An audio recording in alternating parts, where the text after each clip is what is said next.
Let's see. I got Milena with me here tonight, guys. She's not going to be on camera tonight, but of course we'll be back on during the weekend too for the games. So it's all good. I'm just gonna wait here just for a minute or two, let everybody get on because apparently the notifications aren't working. At precisely 6 o'clock, I tried to go live. It wouldn't work. Don't know what happened, but it looks like we're all good now. So just let me know you're here in the comments, and then we'll get started. We'll just wait just a minute or two. So.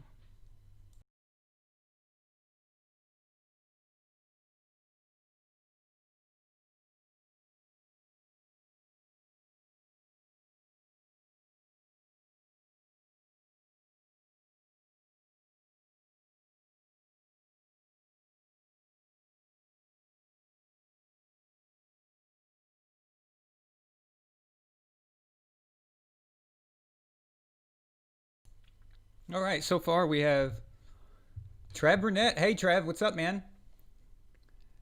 Let's effing go. Hell yeah. Dinnerling. Woo, what's up on All Sports? Let's go. Hey man.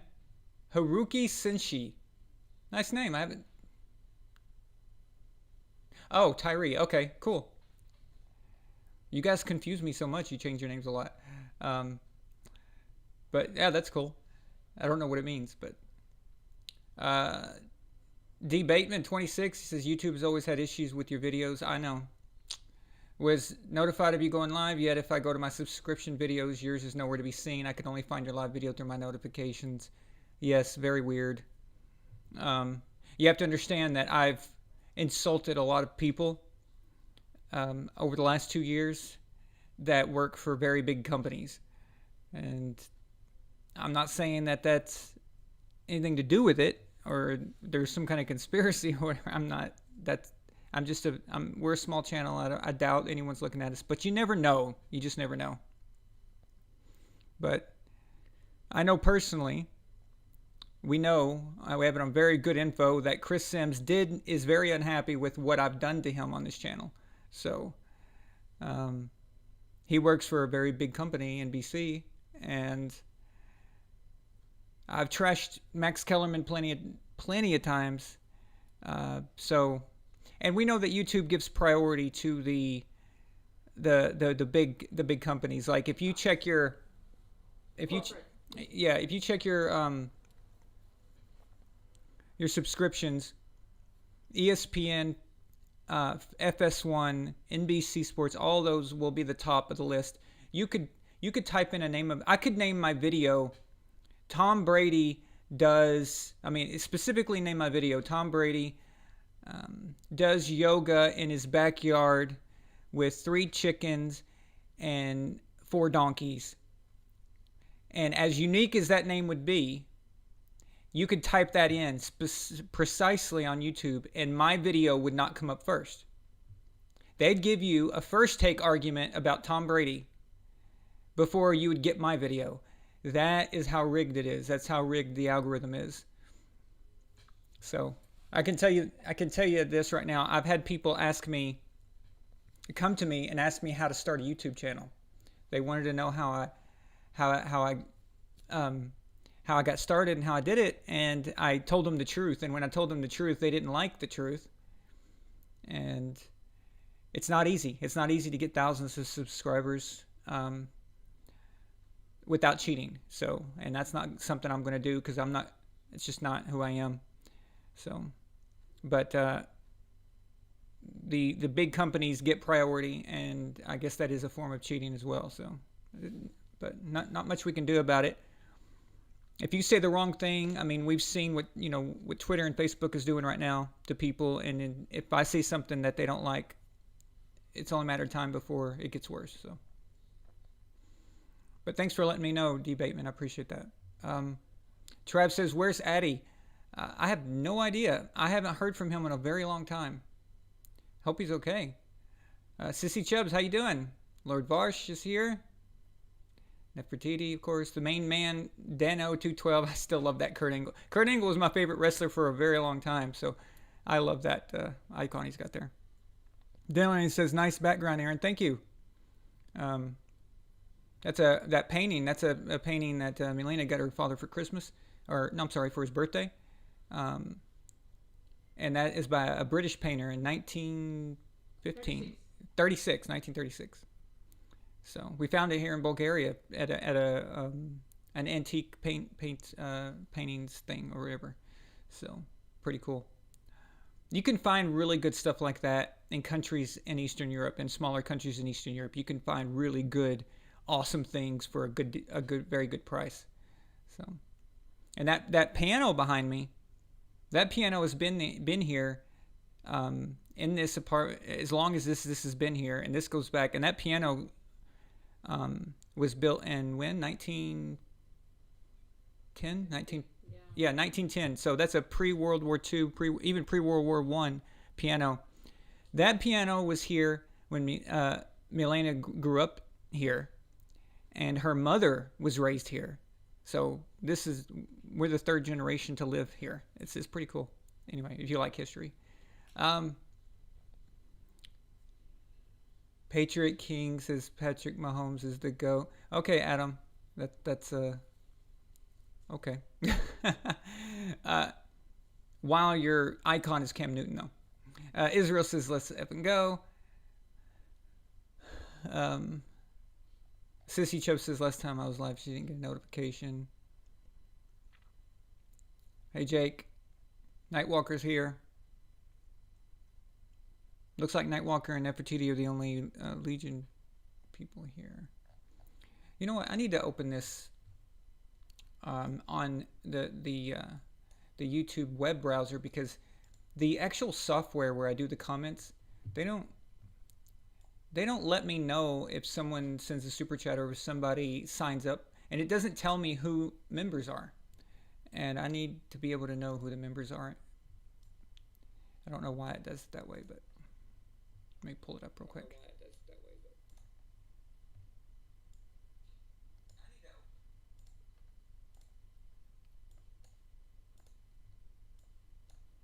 There we go.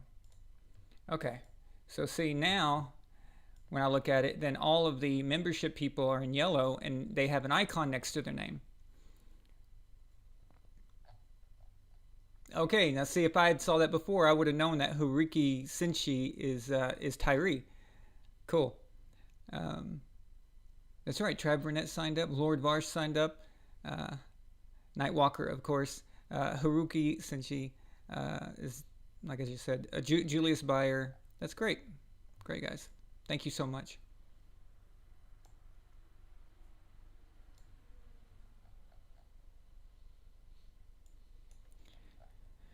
Yeah, it is weird. The Patriots not being around. When I made the graphic, the one that I've been posting each week for the playoffs, the playoff brackets.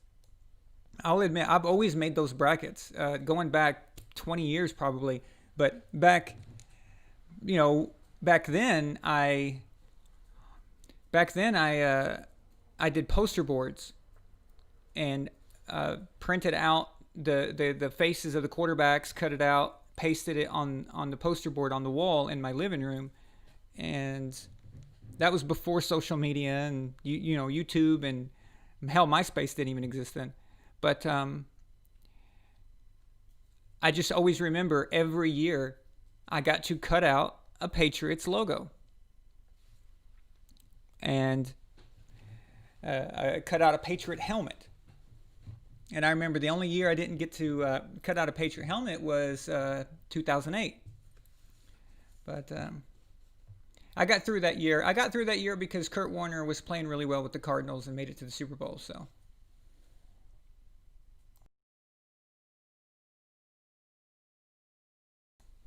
So I got through 08 pretty good. But I have to admit, after being so used to cutting out a Patriots helmet for the playoffs, not doing it, I have to say, was very bizarre. Very, very bizarre. And what added to the weirdness of it all was cutting out a helmet for the Bills and for the Browns. So, not that that's a bad thing. It was just strange. So, but how fitting for 2020 to result like this, I guess. So it's Brady's fault. Okay, all of this is Brady's fault. The coronavirus, everything going on last summer, everything going on recently, it's all Tom Brady. If you guys, now I recently watched the Star Wars movies, the newer ones, but I had to go back and watch the older ones because they're just so much better. My God, the difference. But so now I'm thinking in terms of the Force and how the Force works. And Tom Brady leaving New England caused a disturbance in the Force, like when Anakin turned from good to bad, and the Force got shifted, and made things much more difficult for everybody. That is exactly what Tom has done. He has not that I'm not implying that Tom is evil or anything. I just mean that there was a shift, a balance shift, and everything came from that. Everything changed the moment Tom left. So I guess we can all blame him. However, it'll be worth it if he can get to the Super Bowl. So.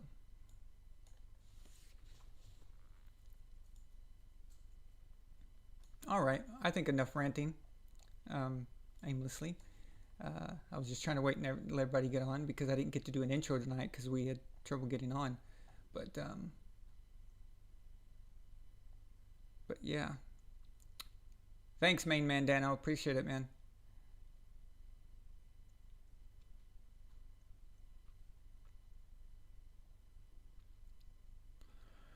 Julius Byers says, how about Brady can't win night games against a good defense? Is that... Yeah, that's what people are saying, huh?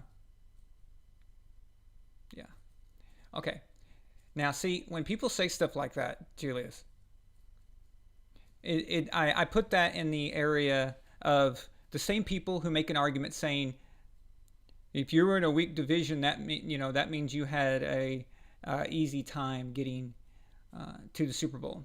If you're a quarterback with a good coach, you're suddenly a system quarterback. If you're a smart quarterback who doesn't want to make mistakes, like Alex Smith, and you take the smartest route instead of the riskiest one, you're labeled a game manager. And that's considered an insult somehow. Or Peyton Manning is more important to the Colts than Tom Brady was the Patriots because when Peyton Manning was out and injured, they went 2-14. Okay, so all of those arguments are worth about nothing. And the whole argument Brady can't win night games against a good defense is one of those type of arguments. He's on a new team. It's 1 year. To make statements like that, we would have to have years, several years of this being consistent. Same thing goes with the division. People are saying, oh, that now that Tom has moved from the AFC East to the NFC South, he can't dominate. So it was clearly because he was in the AFC East is why he dominated. Yeah. Well, that makes no sense. It's much harder for a team to come in, a new quarterback to come into the AFC East and dethrone the Patriots with Tom Brady when Tom Brady's already been there. Everything is in place there. They've been there a long time. It's their turf. So the Jets trying to get a new quarterback, or the Dolphins or the Bills, you're asking for a hell of a lot to try to dethrone the Patriots, especially in their first year. Tom Brady goes to the NFC South. Well, the NFC South belongs to the Saints. And for the most part, it has, for as long as Drew's been there. Now, there were some stints where, Carolina would awkwardly peek their head up and say, hey, we're here. And the Falcons awkwardly peeked their head up and said, we're here. But as far as the Buccaneers, no. It's the Saints. It's their division. And let's not act like that record-wise there was some kind of big difference, But we'll get to that in a second. We're gonna talk about every game. I'm gonna go over every game this weekend. We're gonna go over them together, and I'm gonna get y'all's take. So, not sure if you um, will like what I have to say. Maybe you will, maybe you won't, but we'll see. But I would argue that just real quick, I would just to address what you were saying, Julius. I would argue that the Washington Redskins front is better than the Saints. So just because the Redskins had a bad record doesn't mean that their defense wasn't good. It doesn't mean that their defensive line wasn't good. That's a different aspect. That's a little different than just record overall. So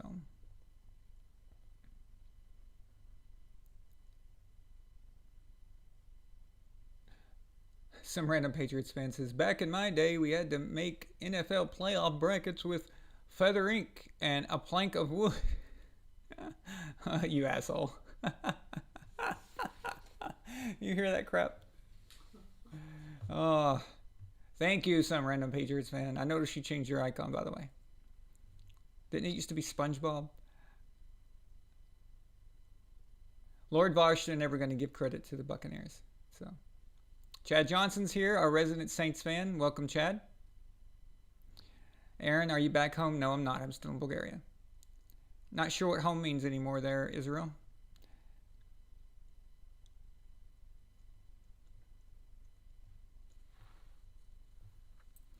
Okay, looks like we're getting going here. We're up to 33 now.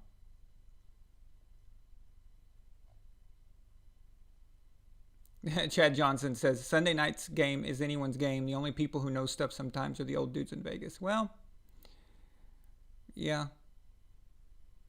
I think I know what you're implying.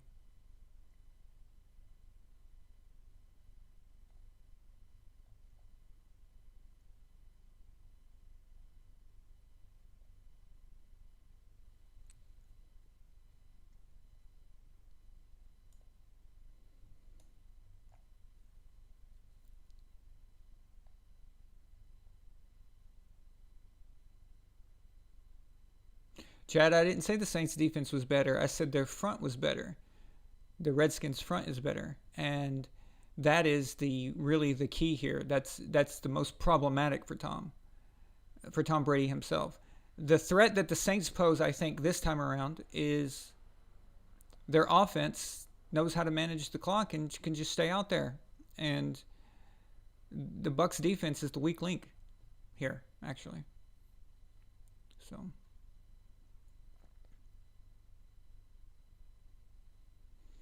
Israel says, I've never asked you this, but do you think it's stupid that the league took away the bye week from the number 2 seed? Of course.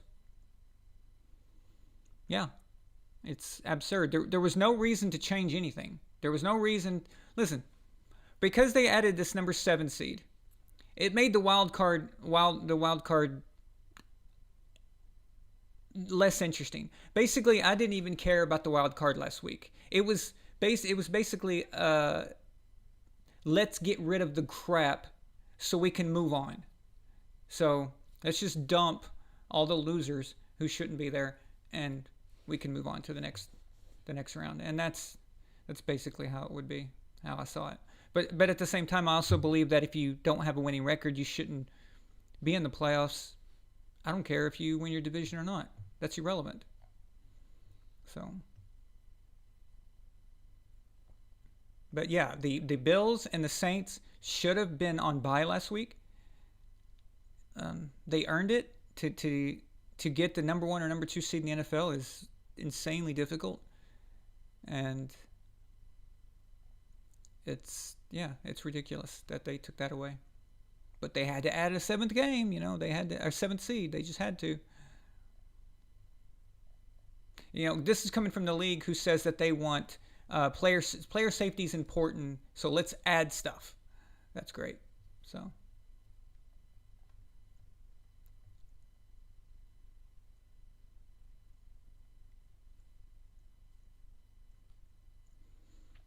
Yeah, Luke, I understand about the AFC, but it's not about who. It's not about if they won or not. It's about, did they deserve a chance to get to win? Did they deserve it? Did they deserve to even be in the game? We know that a bad team can get into the playoffs and beat a team, but the playoffs is not about who can beat who. It's a reward. So you play good during the regular season. That's what the regular season is for. The regular season is a playoff. It's a round robin playoff, if you want to look at it that way. And if you win, your reward, instead of a championship, it's a playoff spot. That's the reward. How can you get a playoff spot if you failed in the regular season? It makes no damn sense. So it's not about, any team can get into the playoffs and beat somebody. This is the NFL. This isn't college. This isn't Nick Saban playing Arkansas State University. Okay? It's not that. This isn't basketball where LeBron's name any one of his stacked teams is, playing some crappy Memphis Grizzlies team or something. Okay? So this is different. Putting any seventh seed in there when they don't deserve to be there is absurd. So, but with that said, I think whoever the seventh seed in the NFC, the Redskins should have been disqualified. Okay, so remove them, and then put in the next sequence of so. And if you don't have 6 teams that have a winning record, and actually I'll say 8-8. If you're not 8-8 or above, if you don't have 6 teams in the conference that can't be 8-8, then there's not a 6th team, and the 3rd seed gets a bye now. So, but listen, that is my version of doing it. I'm not saying they're going to do that. They would never do that. They would never do that because of various reasons. Of course, financial is one of the biggest ones. But I just think the playoffs, I think they're diluting the playoffs, and I don't want this to turn into where the regular season doesn't matter anymore. And I think by doing that, it puts less emphasis on the regular season. That a team can go 7-9. And had the Redskins lost, a team would have went to the playoffs at 6-10. I believe it was 6-10 or 6-9-1. I can't remember who was up for it. If it was the Giants had won, right? Then it would have been a 6-10 team, correct? Yeah. So we're one game away from Buccaneers. They would have been playing a 6-10 team. Think about that. That is ludicrous. It's embarrassing. It's an embarrassment. Absolute embarrassment.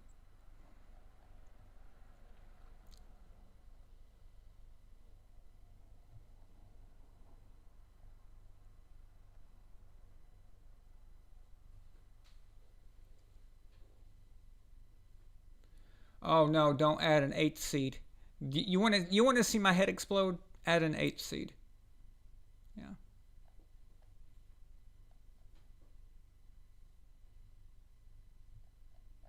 But yeah, like I said, it's not about how the team performs. A 2-14 team could get into the playoffs and wreak havoc on some team. They catch them on the wrong day. Doesn't mean that they deserve to be there in the first place. And that's always been my point. And again, I will reference to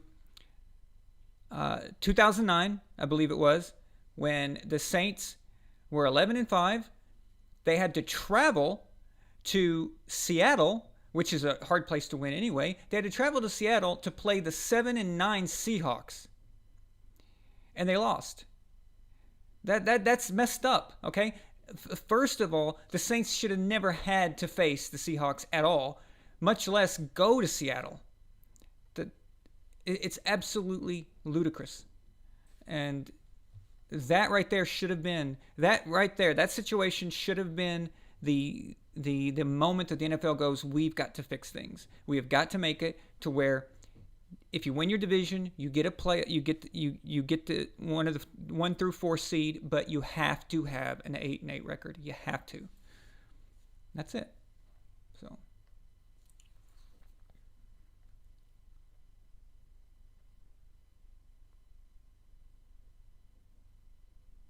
Oh, I can't even watch the NBA, even the playoffs. It's boring.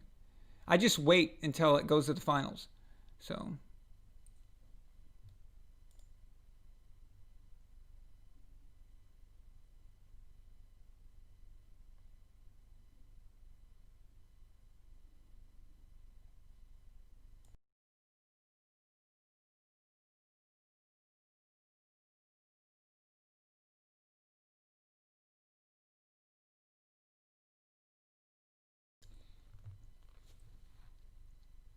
Hey, Omar. Welcome back, man. Some random Patriots fan. Clipboard Jesus. Oh, I miss him. But hey, we do have Clipboard Torque in New England, which is Brian Hoyer. So I remember, um, I remember the scary 9-7 Giants. But 9-7, that's a winning record. They deserve to be there. So, so, so before you even get to beat anybody, it's about deserving. Do you deserve it? And that's been my problem. So, and preseason. So now they're wanting to take away preseason. They're wanting to take a preseason game away, and add a regular season game. Have we learned nothing? Have we learned nothing from the last 10 years when they made a new collective bargaining agreement, which meant that the players didn't have to um, practice as much in pads? So they took that away. They took the hardcore drills and training camp away. And we saw what that did to the game. So teams started the first month off flat. Guys were getting injured easily because they didn't know what their limits were because they weren't pushed. And then they started cutting off preseason games for star players, so they didn't even play even. It used to be star players would play the first 3. Now they almost basically went down to 2. And now they're wanting to take away a game. The preseason is not for us. It is not for the fans. So it is for the team. It's for the evaluation. That's what that's for. And the week 4 preseason, that is for to finalize your roster. That is for the undrafted guys, the guys who were drafted maybe 6th or 7th round, and guys who are new to the team who just got there. That's what that's for. You can't take that away. But now they're wanting to take that away and add a regular season game. And man, you're going to see some sloppy ass crap. First month and a half, it's going to take till week 7 to finally feel like you know what team is what. You know, it's they just keep ruining it. They just keep diluting it more and more and more and more and more. So.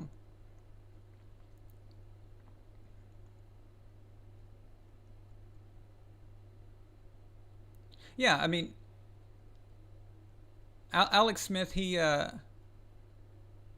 he had been able to play all year, and I think that would have changed the Redskins' situation. But the fact is that they didn't have a winning record, and that should have disqualified them. Okay, at the very least, if you don't want to disqualify them for the playoffs, at the very least, they should have not been awarded a home game. Okay, so make them the 7th seed, right? I'm sure most people would agree with that. So if you're wanting to keep that in and keeping the division thing going, at least force them to go on the road. I think that's reasonable. To give them a home game, that is freaking stupid. So.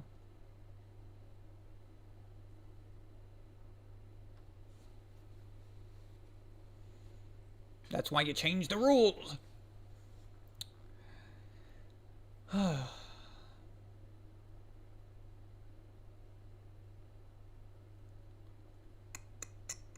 All right.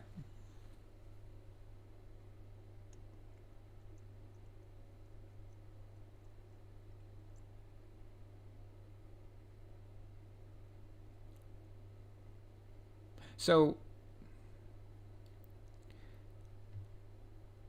I guess you guys notice in the bottom corner here the Lombardi trophy, the all those trophies there. Anybody want to guess what that is? All that. First one to get it is a genius. Let's see how fast you guys are. Let's see who's paying attention. Well done, Nightwalker. Well done. I want you guys take a look at that. 6 Lombardi trophies, 4 Super Bowl MVPs, 3 season MVPs. That is it's unbelievable. It's as no Rafael Nadal says, it is unbelievable. Absolutely unbelievable. I don't think anyone's going to go get our inside joke on that one, but No, because there's an impersonator. I need to play it. I need to play it sometime. Yeah. Say that there's an impersonator. Unbelievable. Okay. So, are you going to the other room? Oh, it looks like you. Okay. Just let me know, and I'll mute the microphone if you have to open the door. Just give me a heads up. Okay.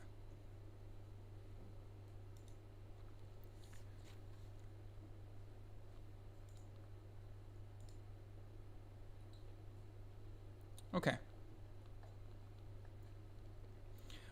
Let's just go. We got 4 games here, so let's go over them in order. So the first game on Saturday is the Rams at Packers. The 10-6 Rams versus the 13-3 Packers. All right.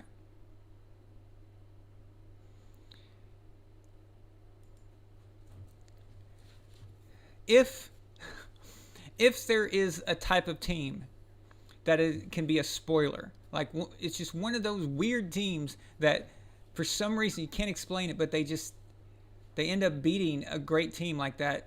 I think the Rams are one of those sneaky good teams. I think they're one of those weird teams that somehow find a way to win. So I wouldn't be shocked if they were to beat Green Bay. But they're not going to. Okay? So yeah, I know, shocking. It's a hot take, right? No. I think people, listen, I don't have anything against Aaron Donald, but I think that people talk about him like he's Lawrence Taylor or something, and he can be shut down.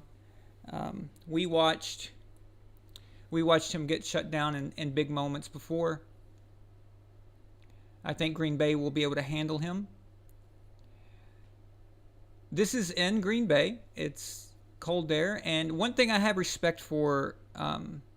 Yeah, LT and Donald play different positions. I'm referring to their ability to be like a one-man wrecking crew. You know, so. But the props I give certain legendary quarterbacks, let's see, Jim Kelly, of course Brady, Aaron Rodgers, Brett Favre. Even Ben Roethlisberger. Okay, these guys made a career out of bad weather, out of living in bad weather, freaking freezing all the time, cold, storming, just crap, just absolute crap weather.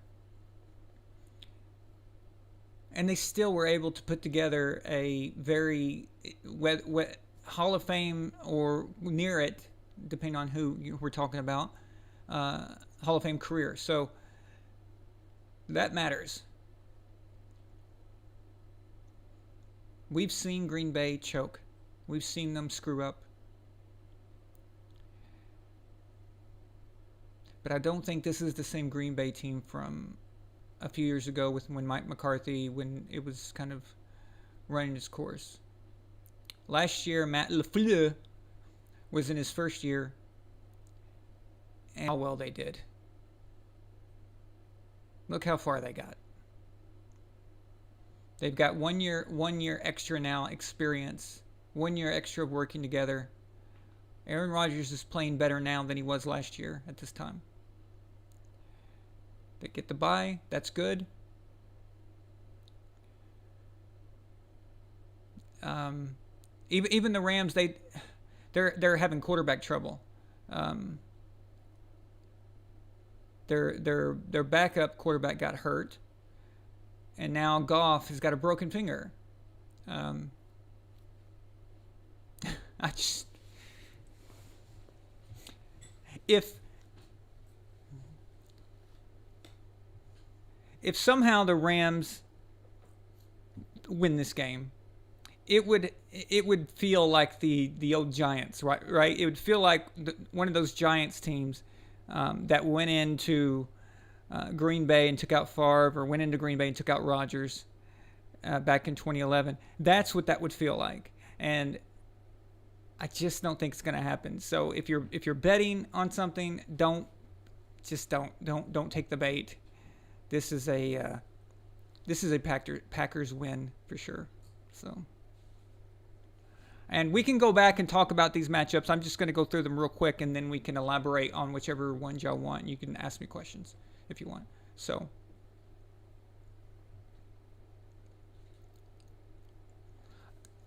I think that this is a very there's two quarterbacks right now in the playoffs who have the most at stake. Neither one of them is called Tom Brady. Okay? It's Aaron Rodgers and Drew Brees. Aaron Rodgers is probably going to get the NFL MVP. I'm assuming that he's got that wrapped up.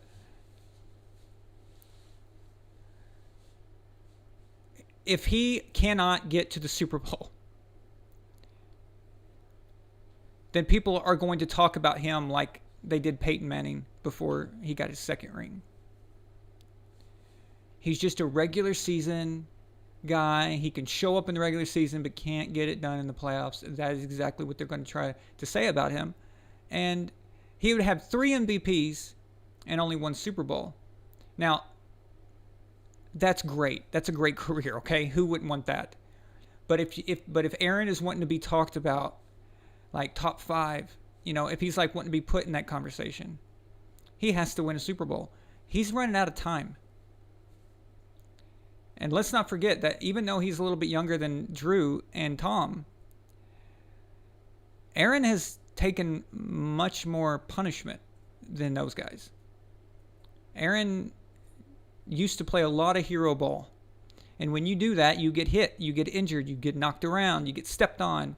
He also played a lot of games against Ndamukong Suh, who Sue probably is personally responsible for several of Aaron's injuries, I bet.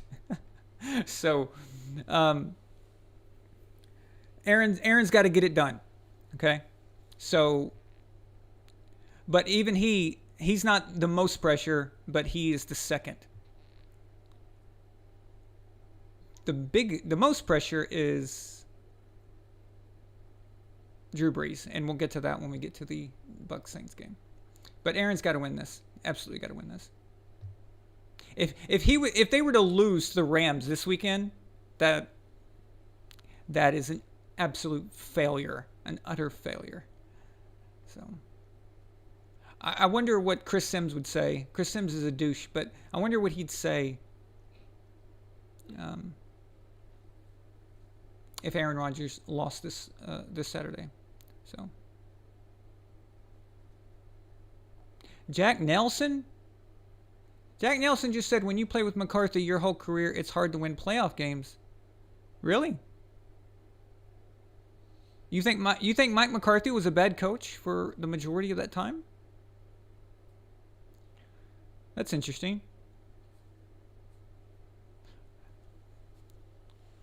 Oh yeah. Well, I said it earlier. I don't know if you were on yet, but I said that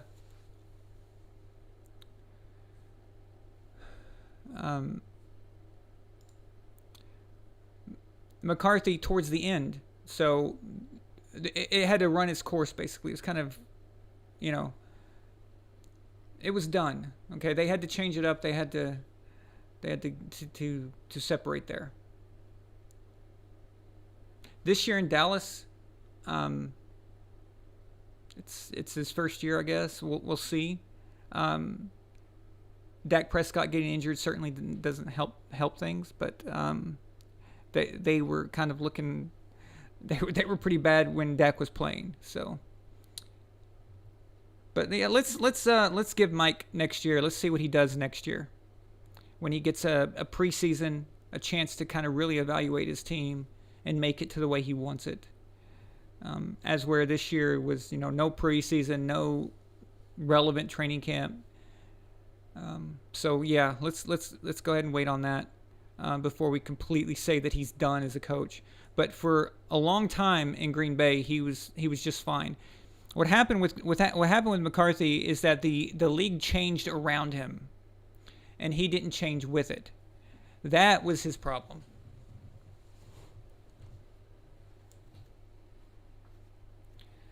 But before the league had made that transition, He was one of the best coaches in the NFL. They won a lot of games. They were usually in it. If Aaron wasn't injured, they were usually in the thick of it. Of course, we know they got a Super Bowl, but let's not forget that McCarthy brought Brett Favre back. You know, and Brett was playing some really good football when McCarthy came along. He helped out Brett quite a bit. Mike is also responsible for Aaron Rodgers' footwork and mechanics. They were atrocious when he got into the NFL. That's not my opinion. That even Aaron admitted that. He said that Mike McCarthy helped him, and a lot of other people had said the same thing, that Mike fixed those things. So I don't know.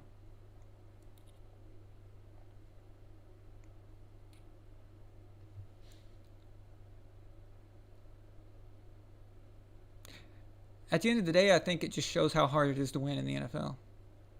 The problem is that the Patriots won so much that it made everyone think that it's easy to win, that you can just roll off wins so easily. Well, the Patriots can do it, then why can't we? You know, it's kind of like that whole Max Kellerman logic. Well, Tom Brady wins 6 Super Bowls with Bill Belichick, then Aaron Rodgers would have won 7. You see what I mean? It's that kind of thinking. And now that the Chiefs have such a great team together with a great coach, it's, oh, they're going to win 5, they're going to win 6, they're the next dynasty all of a sudden. If the Patriots don't ever become a dynasty, if the Patriots never became what we know them to be, people would not be talking about that. They wouldn't be talking like that. So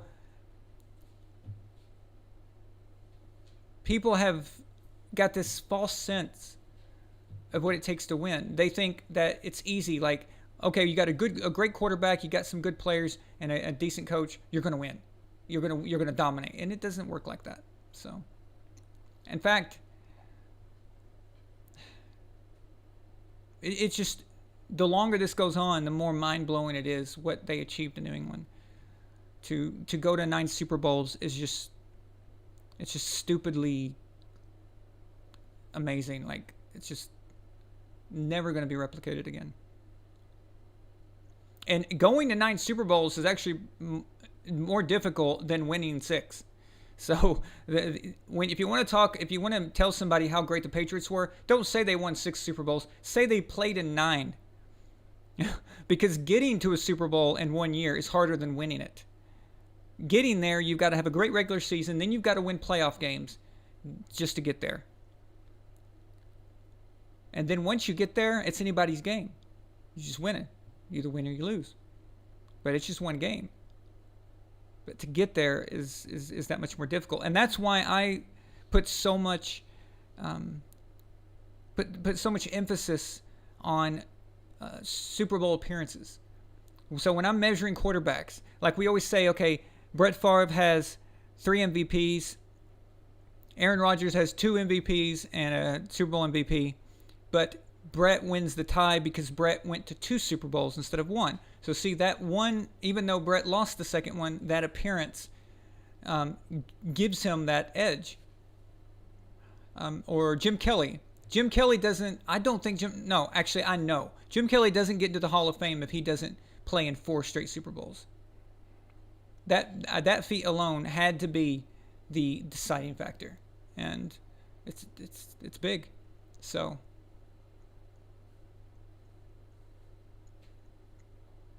yeah, Luke, you're absolutely right. If even Pats fans now think it's easy, they thought, and I'll be honest, including me, I thought, if Cam Newton can be the old Cam Newton, that the Patriots would just keep clicking, but. I wasn't looking for a Super Bowl or anything. I just thought, 10-6, 11-5 is definitely achievable. And if Cam is old Cam, then if Cam is 2015 Cam, then it could be anything. It could be 13-3, it could be 12-4, something like that.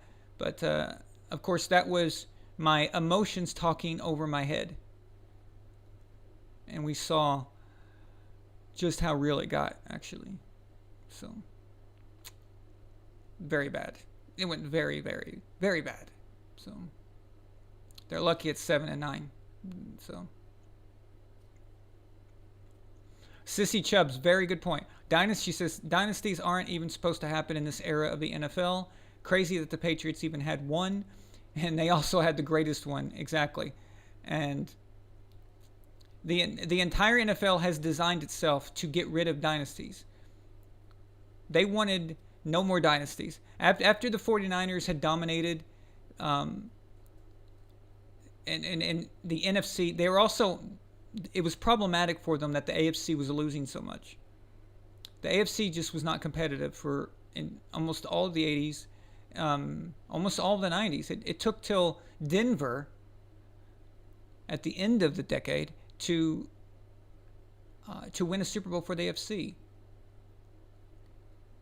But they got rid of this. They got rid of or they installed the salary cap to try to balance it, to try to make sure that every team had a chance, and they thought that that would be good for the product. Their idea was to not promote stars anymore. Like the NBA, they promote stars, star players. The NFL wanted to promote the play, the game itself, so they could take anybody and any team and they would have a competitive chance. And that was a smart move, and they made a great move by that. The New England Patriots defied every single thing that they wanted to achieve. They completely destroyed it. And now everyone thinks that's simple. So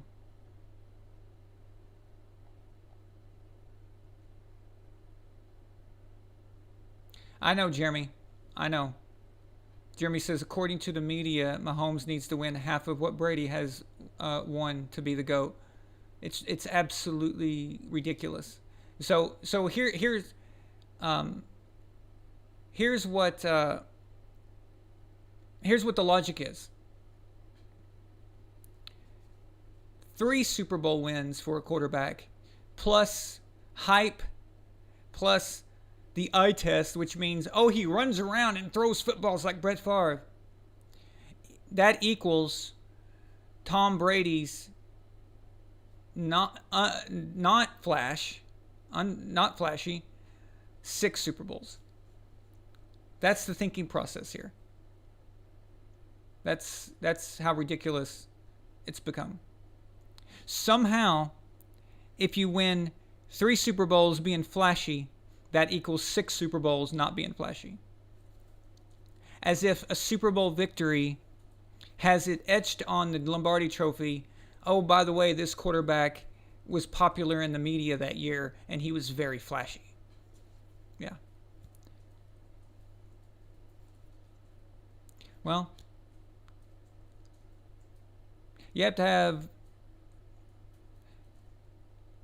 some kind of flaw in your thinking process to believe that, but that is the case, and that is the case all over the media for the longest time, and it's only going to get worse. It's only going to get worse because I don't know if you guys noticed, but each generation that comes in, each new draft class, the individual players are getting more cocky. They're more open about how they feel. They talk more like fans than they talk like players. And that's only going to get worse. So they feed the media. They bought into the media hype. They listen to all that. Now, maybe they listened to it before, but they didn't show it as much. They didn't reveal it. For example, Tom Brady, it almost seems like he doesn't even know that First Take exists or Max Kellerman exists on this planet, but yet he does. You know he does. But he doesn't let it be known too much. He doesn't really let it out there. But then you've got the younger guys who talk about how many MVPs they're going to have and all this. It's like, what? And then Deshaun Watson, for example. Deshaun Watson is out there tweeting as if he's won 4 Super Bowls. It's like, dude, shut up. What are you talking about? You know? He's talking junk on Twitter about the organization and stuff. It's like, listen, you can't do that. You've done nothing to be able to do that. But that's the thinking now. And they come into the league like that. So they're worshipped in college, and they're worshipped now more than they ever were before. If it couldn't get any worse, it's gotten worse. And now they come to the NFL, and then they think they're great. That's only adding to this idiocy, this way of thinking about how to judge quarterbacks and players in general. So a lot of it too, I think Richard Sherman kind of set a bad precedent when he basically used his mouth to put him in the conversation of greatest corner in the game at the time. And even though his play was great and he backed it up quite a bit, it's a bad example for other players, because other players, they'll see it as, well, I'm just as talented as Richard Sherman. I'm just as fast. I'm just as good. So they think it was his talking junk that was the factor, that he talked himself into it. And that's all they see. And so now they're all a part of that thing. I mean, how many players do we have now that are talking junk to the older quarterbacks, saying, "We're coming for you. I'm gonna, tweeting out there that they're gonna take them out and stuff like." It's just, please, whatever. So.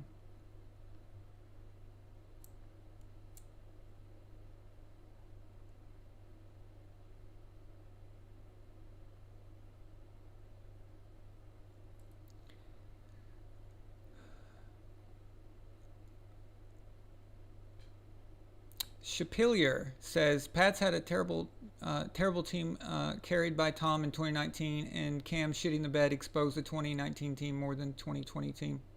Yeah. Yeah, Luke. The Pats went 7-9 because of elite special teams play and some opportunistic plays on defense as well.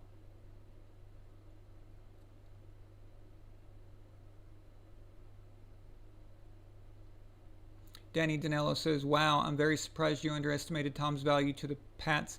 I bet money that the Pats would not even make the playoffs before the season started." The two aren't necessarily related. I wasn't saying. I was saying that the Pats would be okay if Cam Newton was old Cam. And I don't think that's a crazy statement. You've got, at the time that we said this, we assumed that Bill Belichick was a deity coach, right? And if you gave him a 2015 type MVP quarterback with Josh McDaniels, and all they have to focus on is that, and then Bill can work on the defense, I think that is a very reasonable prediction to think that they would at least be able to go 10-6 or 11-5 or even better. But that was all based on if Cam was that Cam, if he was. But like I said, I admit I overshot that, and that was that's when you let fandom get in the way of your brain, kind of thing. So, but no, you have Tom Brady, you win 6 Super Bowls. That's a big difference. With Cam, I wasn't talking about winning a Super Bowl. I wasn't, I was just saying that 6 months ago when we talked about it, I was just saying that they could have a pretty decent season at least. So, yeah. See, I think Brady and Bill are great, even separate.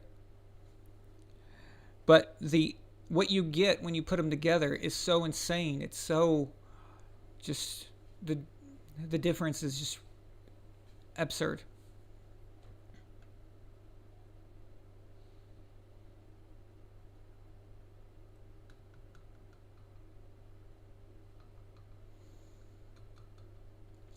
I mean, I don't think you should discount physical ability. Are you talking to me, Jack, or are you talking to someone in the guys? Make sure that if you're asking me, if you're talking to me and not someone in the chat or replying to them, make sure you put VonAllen in front of it, or let me know that you're talking to me, So I'm not confused because I know you guys have a lot of personal conversations inside the chat while I'm talking, so I can't always tell who you're talking to. I'll try to answer your questions the best I can.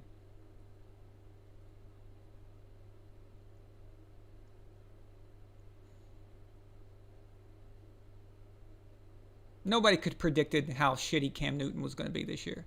Come on. I never could have imagined he was that going to be that bad. Even injured, I thought couldn't be that bad. That was just awful. So it didn't help having nobody to throw to, but they didn't have nobody to throw to last year either. Still went 12-4. Just saying.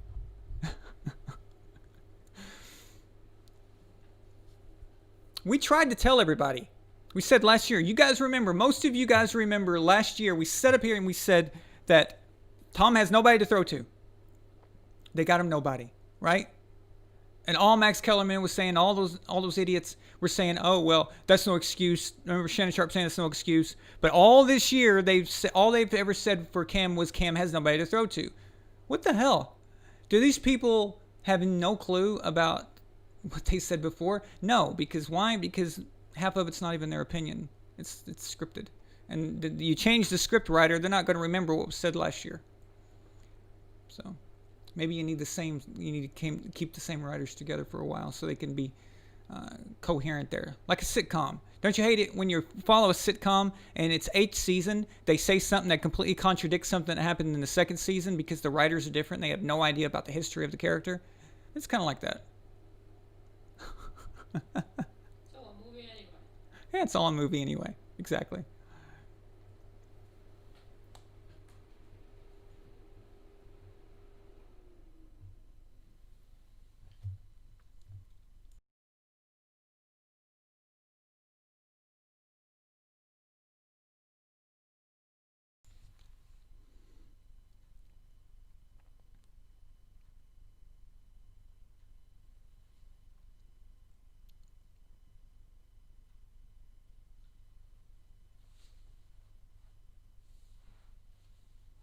Julius says, did you hear Chase Claypool's statements about the Browns? Are you talking about when he said that it's okay that they lost because they're going to get annihilated by the Chiefs? Come on. That sounds like a fan talking. That's stupid. I mean, if I'm a player and if I was on the Steelers and we got beat by the Browns, I would hope that the next week that the Browns win.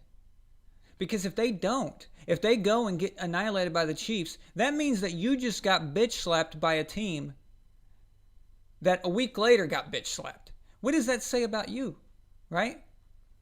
So, don't you want to lose to the eventual Super Bowl champion? So if I was a Steeler, I'd be like, I hope the Browns take it all the way because then we can say, hey, we're not the only ones who lost. The Chiefs got beat, and whoever they meet in the AFC Championship game got beat, and whoever's in the Super Bowl on the NFC side got beat. Don't you can kind of lift your head up and say, hey, we ran into the Super Bowl champions and the eventual Super Bowl champions, and it just wasn't our time. And you can say that. But to lose and then the next week watch that same team that beat you get their asses handed to them, that's an embarrassment. I'm sorry. I understand a fan not wanting, if you're a Steelers fan, not wanting the Browns to win. But as a player, because you're the one that took the loss. You're the one on the field. You're the one that got beat. This just doesn't make any sense to say that.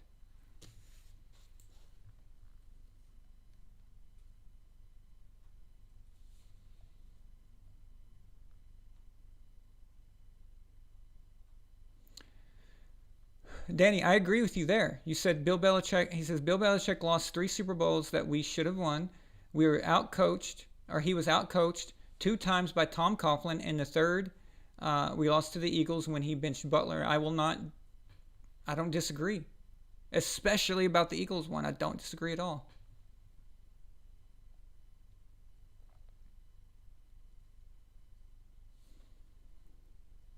Regarding those 3 Super Bowls, damn, it just sucks that Coughlin was a Parcells guy just like Bill. because Coughlin, Coughlin's a great coach. The Giants Super Bowls don't bother me that much. I mean, we lost to who I think is a great coach. We lost to a team with a great defense. That is not as troubling as the Eagles one. The Eagles one is the one that pisses me off. Okay? That's the one that pisses me off because we've not been given any answers. Belichick needs to say, why did you bench Malcolm Butler? Why didn't you try to throw a monkey wrench in there somewhere? Nothing was working. Nothing. At halftime, you knew that nothing was working. And at halftime, you knew that it wasn't going to get any better. So why don't you just try something? And I'm not saying that Malcolm Butler was going to be Deion Sanders out there. Okay? I'm saying, why were there no adjustments? Zero. Zero adjustments. Nothing. You didn't change a damn thing. That was the problem I had. That Eagles Super Bowl pisses me off because that was the Super Bowl where the Patriots were finally going to win a Super Bowl in a blowout. If they were ever going to get a blowout Super Bowl, it was that one. That one should have been that one should have been an easy victory. It absolutely should have been. The Eagles, I mean, yeah, good for them. They won, okay? But just some simple attitude changes and some few decision-making changes it would have drastically changed the outcome of that Super Bowl. The Giants ones, 2007 hurts because of the perfect season. It was so unexpected. But don't forget, the offense didn't do that well either. They let Tom Brady just get annihilated. Well, not really but I mean, it depends on your perspective. But that defensive line was just insane. 2011, the Patriots weren't even the better team. The Giants, going into the Super Bowl, I think the Giants were a better team. I didn't know what was going to happen in that one. I know that the Patriots barely got into the Super Bowl at that time. It was a weird year, terrible defense as far as giving up a lot of yards. And I know people say, points that you give up is more important. Yes, but giving up yards makes it difficult for the quarterback. It's field position is a big deal. It matters. So those yards also, you give up a lot of yards also, and it means your defense is on the field longer. If you're constantly giving up, if a team is constantly getting down the length of the field every time, and whether they're kicking a field goal or scoring a touchdown, you're giving up tons of yards. You're getting tired faster. It's just, yards do matter. I agree. At the end of the day, it's the points, but yards are important too. When you give up a lot of yards, that's what happens. So, but yeah, the 2011 Super Bowl, I was happy that we were in it. Okay, I was happy we were there. You guys remember that season, right? So, it just as easily could have been the Baltimore Ravens in that Super Bowl. But that Eagles one pisses me off, damn.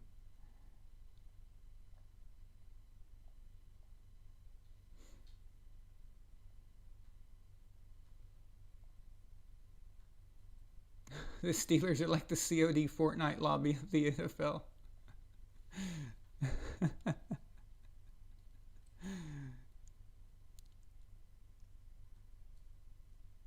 Hey, Shaq. Shaq's here now.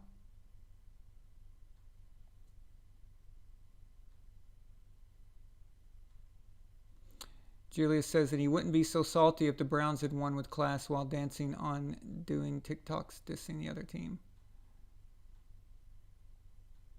Yeah, Luke, Claypool does sound like a guy who spent his money on the Madden Ultimate Team and still lost and was like, well, I can't, but my mom and dad gave me the credit card and I bought all these great players and I still can't win. So.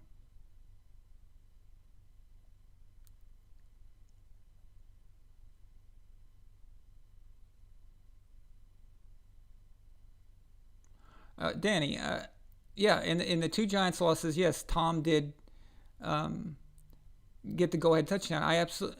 of course. Like I said, I agree with you that Tom has never lost us a Super Bowl, but um, both of those Giants games they were just much more complex. It was just a much more complex situation. Everything.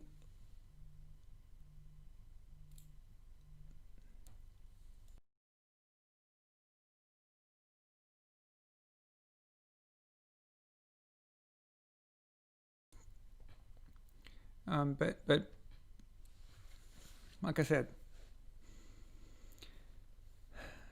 that Eagles one is the one that burns my ass.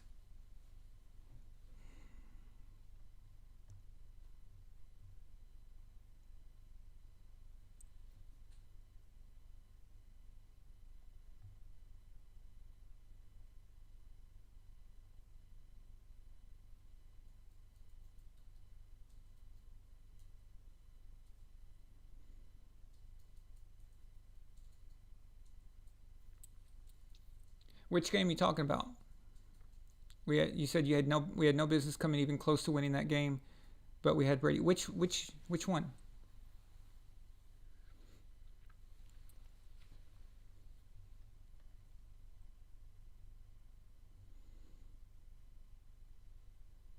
Oh God! If you're talking about a missed call, we're talking about that should have been a dead play. So when they had Eli and they had him dead to rights, and it should have been they should have blown a whistle. So, but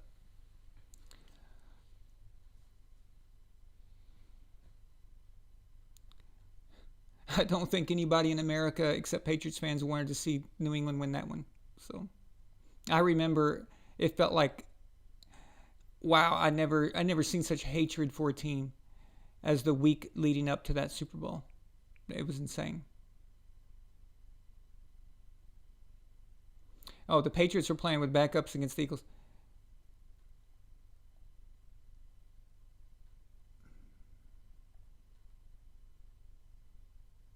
Oh, I see what you're saying. Okay.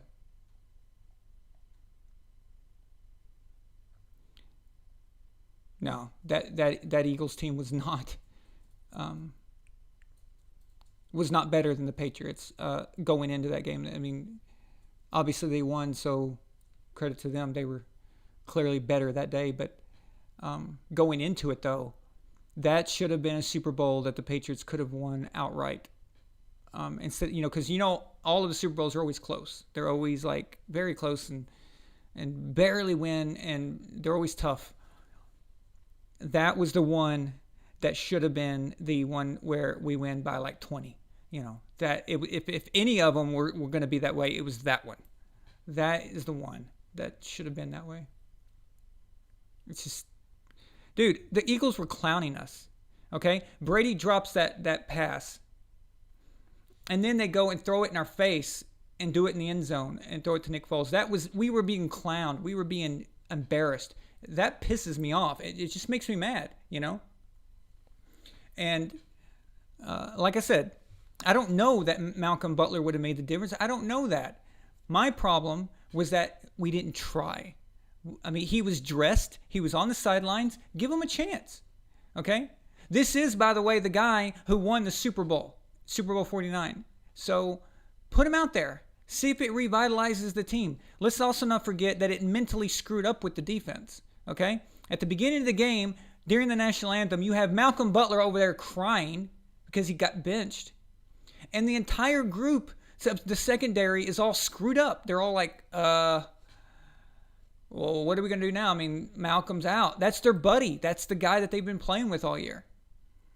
At least give him a chance in the second half. Maybe throwing him out there, maybe his teammates would have given them some kind of like, oh yeah, Malcolm's in now. Let's do this. Let's get this going. I mean, any mental edge could have been the difference.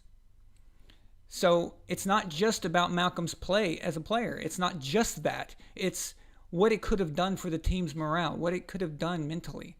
And it's not that we lost. It's that we didn't try to win. We didn't try everything. If you try things, you change them up, and you lose, then so be it. That's whatever, okay? But when you have things that are clearly not working at all, and you don't even try to mix it up a little bit. And that's what I don't get, because Bill did that in the Super Bowl in Seattle. Okay? So he took out Kyle Arrington because Kyle wasn't getting it done, and then they put Brandon Browner on Chris Matthews, and then they put Malcolm Butler back in there in his place. So he changed things. He mixed it up because Kyle wasn't getting it done. He was getting beaten. And that's what I was looking for from Bill. And if you guys were early subscribers back then, we talked about this after that Super Bowl.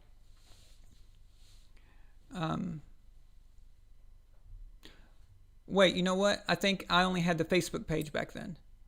But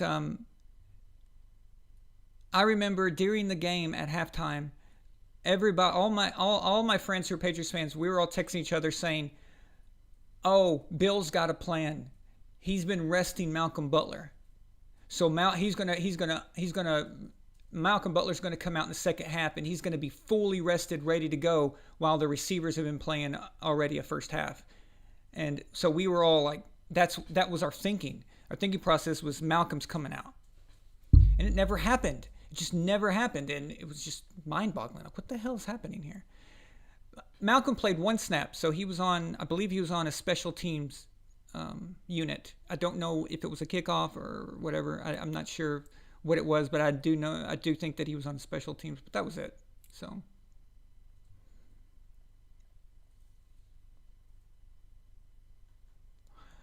Shapilier says, do I think that Doug Peterson was just a lucky coach in 2017 and 2018? No. I mean, they had a good chemistry. They made it to the Super Bowl. They destroyed the Vikings, so that's good, and it's hard to do. And then they won another playoff game the next year. I think that the group worked well together. I think that they had a good dynamic. I think Peterson and his system, the way he ran things with that particular roster, and with Nick Foles as quarterback, and it was just like the perfect mixture. And Doug Peterson is out now because he wants to be. He wanted to get fired. He doesn't believe in Carson Wentz. He doesn't he doesn't think Carson Wentz is a good quarterback.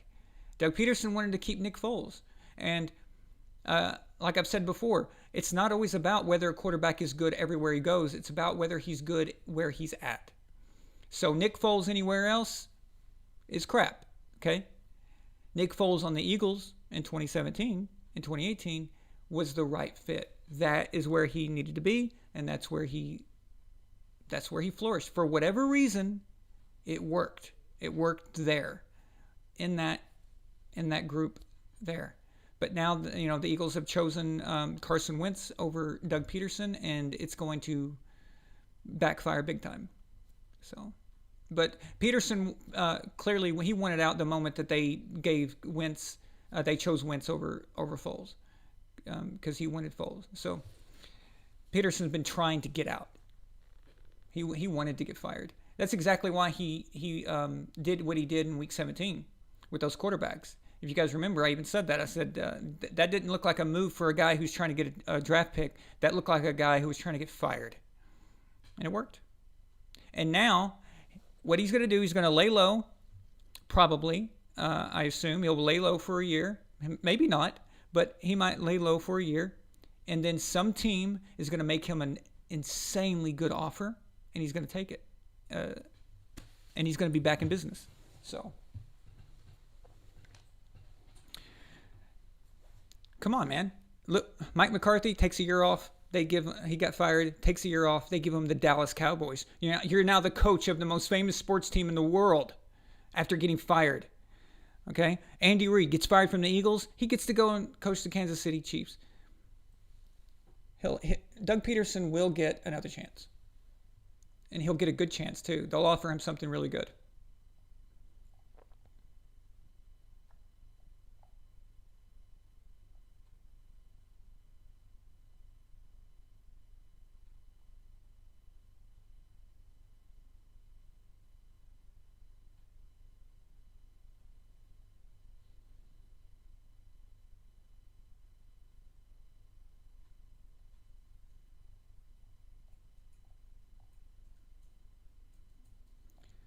Oh yeah, missing Hightower and Julian Edelman in 2017 was obviously a factor, but they were gone. It's not like they had them in the AFC Championship game and then lost them. So the team had adjusted already. But what you had available on the sideline is you owed it to the fans, you owed it to the team to try anything, just attempt something different. And there was no adjustments. And that was the first time I can remember that Bill didn't make any major adjustments in such a dire situation. So it's still a head scratcher. But come on, a year later, 2018, the Rams Super Bowl, that masterful performance by the defense kind of makes up for it. So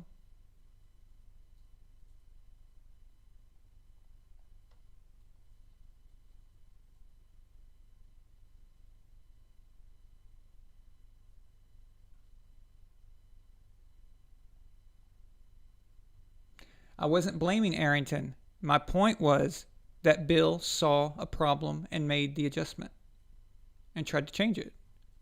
I don't blame Arrington for struggling. He was on Chris Matthews, this guy who was like 6'4", jumping over him. I mean, yeah, I'm not blaming Kyle Arrington. I'm saying that Bill changed it up. He saw something and changed it. And I didn't see that in the Eagles Super Bowl, and it made me wonder why. So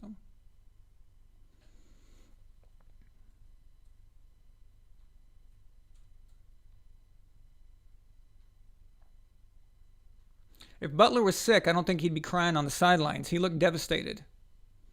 I think if he was sick, he would have taken it a bit better, would have understood. So I don't know if I believe that or not. And besides, if he was sick, Bill would just say that. What's with all this secrecy? You know what I mean? Like, oh well, Malcolm Butler was sick. He wasn't feeling well. Okay, that's understandable. I get it. Yeah, that's not it. Whatever he was benched for had nothing to do with him being physically ill. It was something else. So,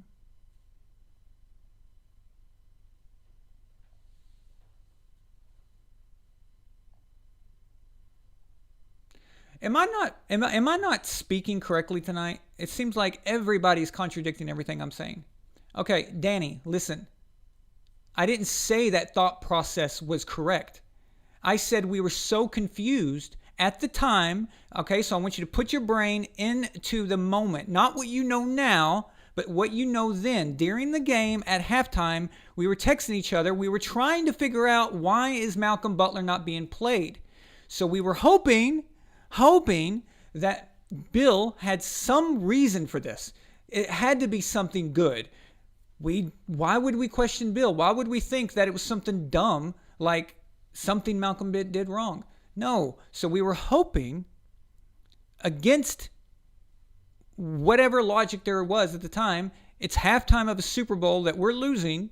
So we were hoping maybe that was the reason. The point of that story is that everyone was baffled by it. Everybody was confused. Why is Malcolm Butler not playing? Not saying that that was a good idea. Not saying that that is what the plan was. I'm saying at the moment, everybody thought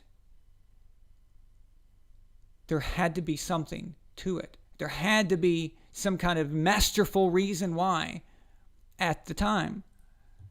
Of course, looking back on it now, that clearly wasn't the case.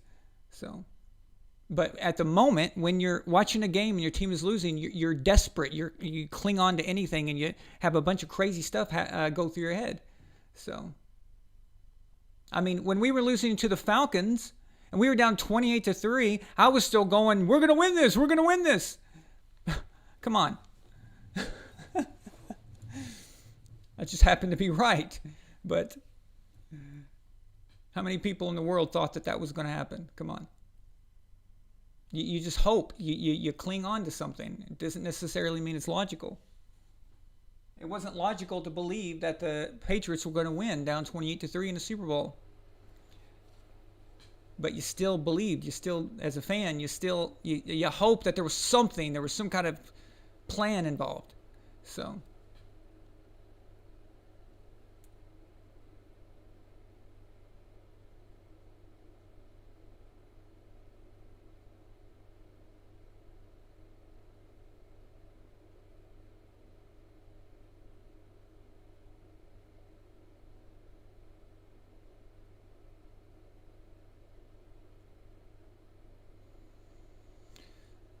Shaq, what are you talking about?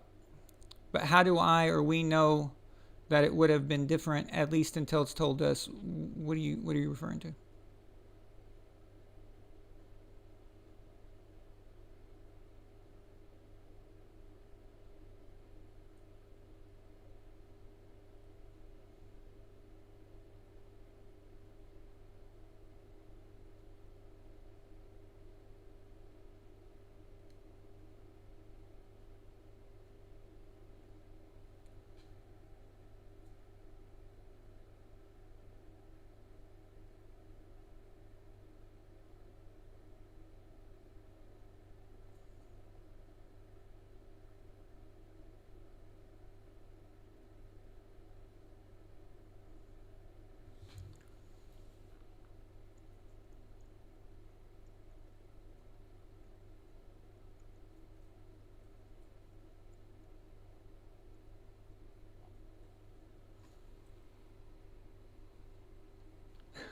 Sissy Chubb says the Bucks are down 35 against the Saints this year with 3 minutes left, and I still somehow had hope.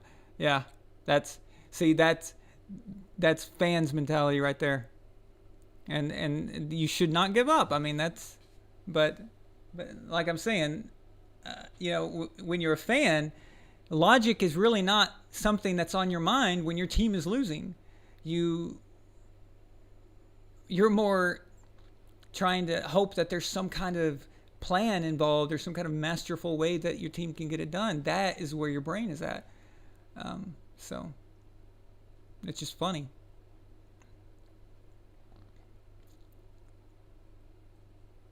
It's why I don't bet on Patriots games.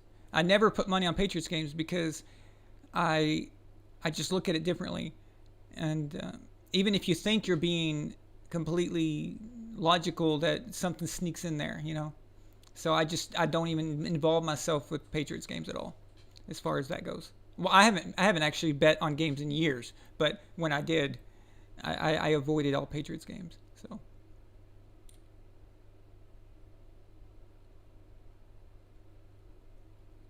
Butler, how do I know? Shaq, you said, how do I know if it would have been different? Just because you play him, not saying right or wrong. I didn't say the outcome would be different. Did I?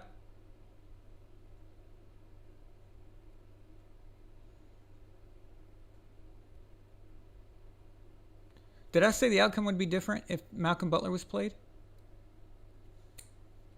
No. I don't think I did. I think I said I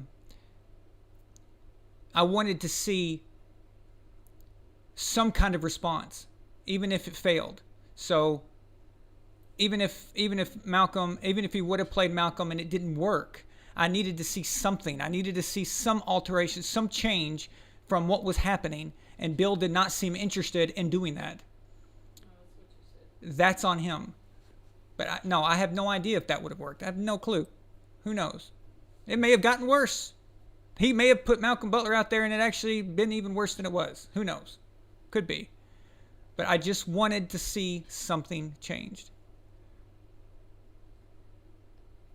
Some kind of response. So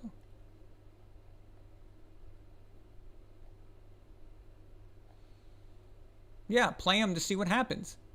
It was halftime. The secondary was getting raped.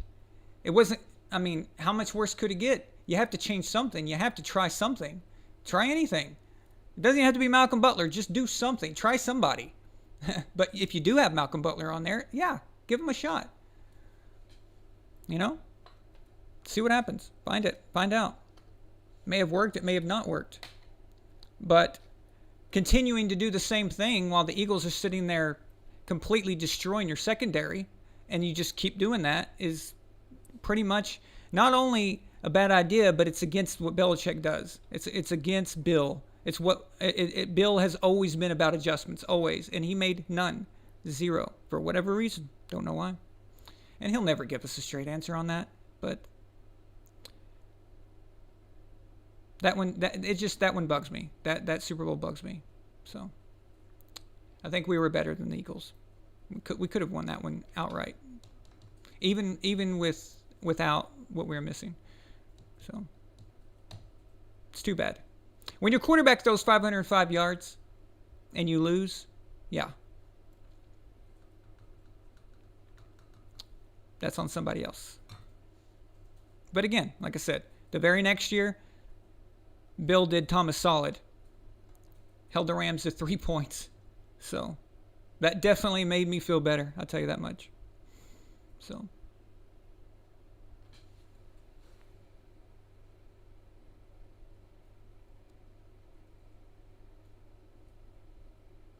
Well, it could have gotten worse, Danny, as they could have scored even more. Faster. So I don't think it would have gotten worse. I'm just saying, though, you never know.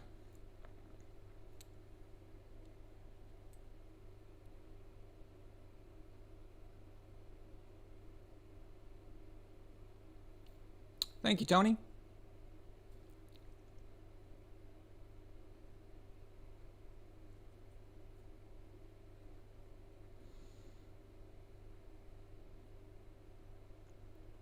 The reason was Bill's ego.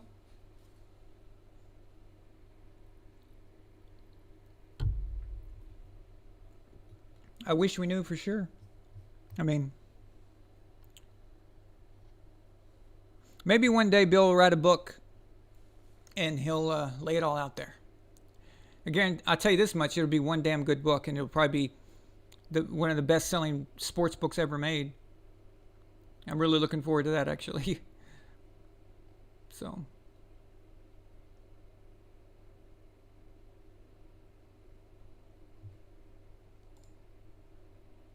Okay, so we've got the 11-5 Ravens at 13-3 Bills. Okay, so before going into last week, I had a way of thinking for the Bills was this: I liked them. I like what I see from them. But it's the Buffalo Bills. I needed to see an organizational change. Something. Okay?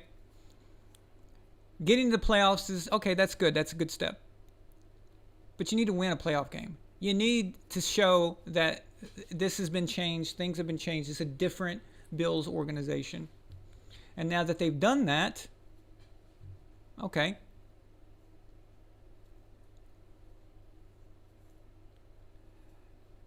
This game right here, this is perfect for Buffalo. It's perfect for them.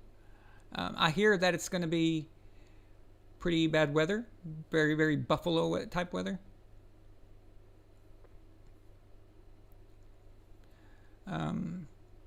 Now, this week I heard some chatter about Lamar Jackson, and people saying that he is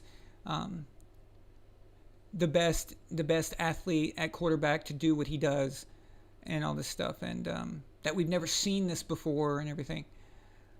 Okay, well, first of all, Randall Cunningham was a better all-around player than Lamar Jackson, and I would also have to argue that Michael Vick is just as good. So I don't like the hyperbole all the time regarding things like that. However, I do personally like Lamar Jackson. I was a big fan of Randall Cunningham too, but I just don't.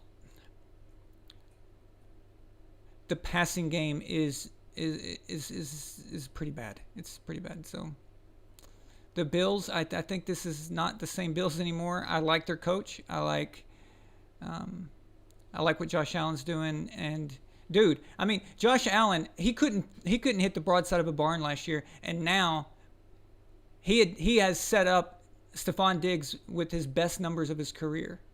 Think about that. And Diggs was playing with Mr. Stat Whore Jr., which is Kirk Cousins. You know, so if like Drew Brees is stat whore, then Kirk Cousins is his son.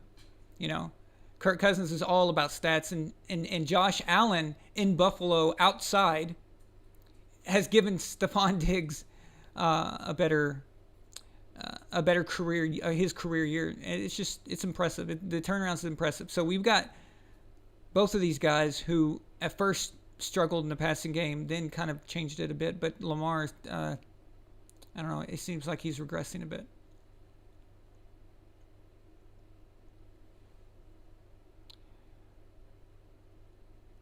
I cannot stand John Harbaugh, but he is a good coach. I don't like him personally. I think he's a jackass. And I know for a fact, I know that he had something to do with Deflategate. Um, and it's a shame because before that I had a lot of respect for him. Had a lot of respect for him and the Baltimore Ravens.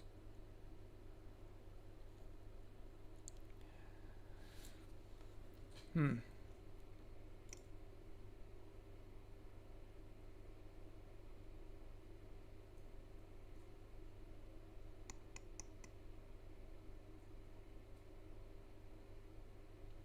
I'm glad. Hey, Julius is using the icons. Torque. So. Remind them how to do it.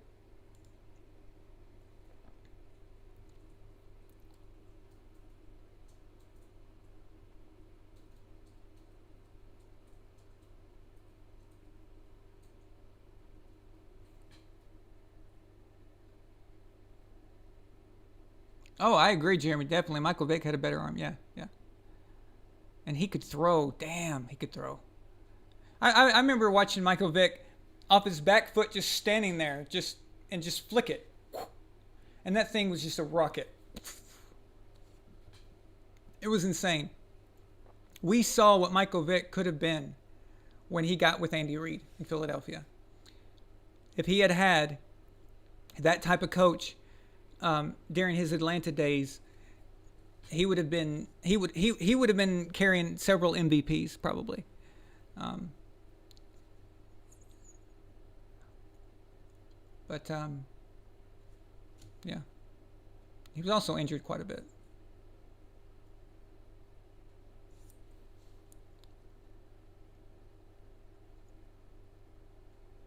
Yeah, Nat Walker, I agree. We're crowning guys in the first 2 3 years of their career now. It's like let them have their career. Let them even enter their prime. I mean, my God, we're crowning these guys so early, and they don't even have to achieve anything anymore. And then what you do is you take it away from them. If let's say you're a Patrick Mahomes fan, you crown him, or let's say you're a Ravens fan, you crown Lamar Jackson because he won MVP. Now, if Lamar gets another MVP or does some future, it's like, oh, okay, well, he did what was expected. And then it doesn't mean anything. It's they're actually kind of hurting him. So, Mahomes fans are probably the biggest perpetrators of this. So.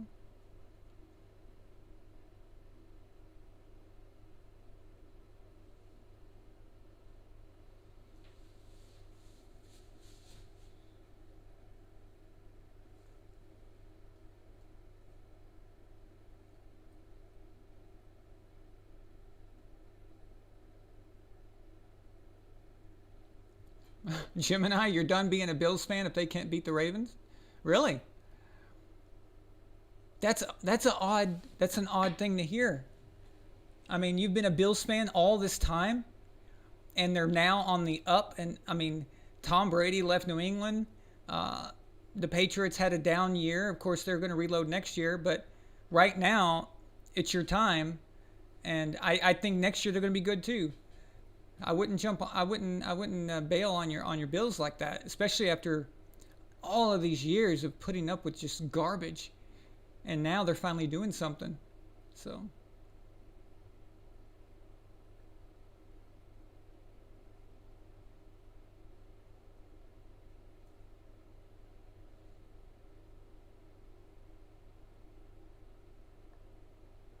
No, I hate the Jets.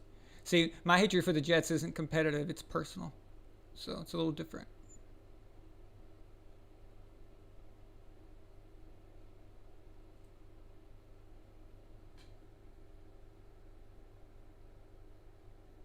Luke, back then people didn't debate this stuff as much as we do now. There's like an obsession for it now about who's better. When I was a kid, it was actually I'll be honest. I don't really remember. I don't remember saying, "Oh, arguing with my friends, Montana's better than Elway and Marino's better than Montana," and all that. I don't. I mean, I'm sure maybe we did, but it's just I can't remember it being such a big part of our life. I remember what I do remember is we just liked everybody, so we were fans of all of them. I mean, I loved Warren Moon, I loved Randall Cunningham, I loved Steve Young, I loved Montana, Elway, Marino, all of them. When they were on TV, you watched, and it wasn't like it is now. And I think what's happened is that the media has ruined it for a lot of us, because when we see a guy who's such a dickhead like Max Kellerman, okay, he does nothing but spew nonsense and crap against Tom. So if Tom is your favorite player, you take offense to that, right? So then in the next segment, the very moment that Max is talking good about, let's say, Patrick Mahomes, well, you resent it because it's coming out of Max Kellerman's mouth. So you want to see Patrick Mahomes fail just so Max looks stupid.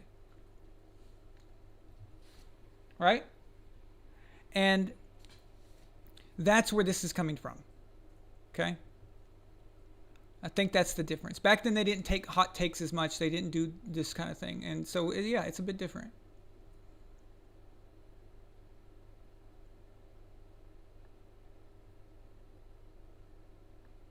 Nah, Gemini, don't give up on your team, man. You got a great team right now.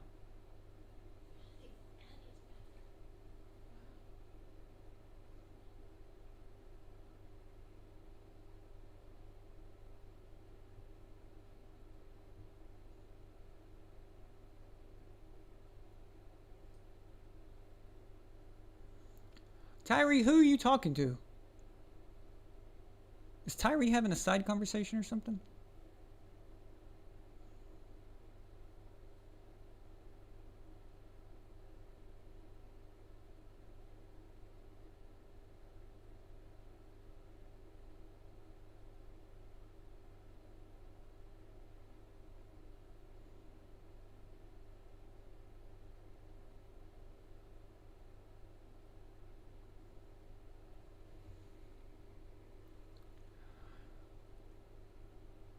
Wow, look who's back.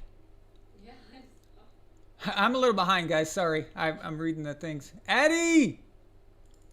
Oh, damn, Addie. Nice. Let me see. Let me get this up here.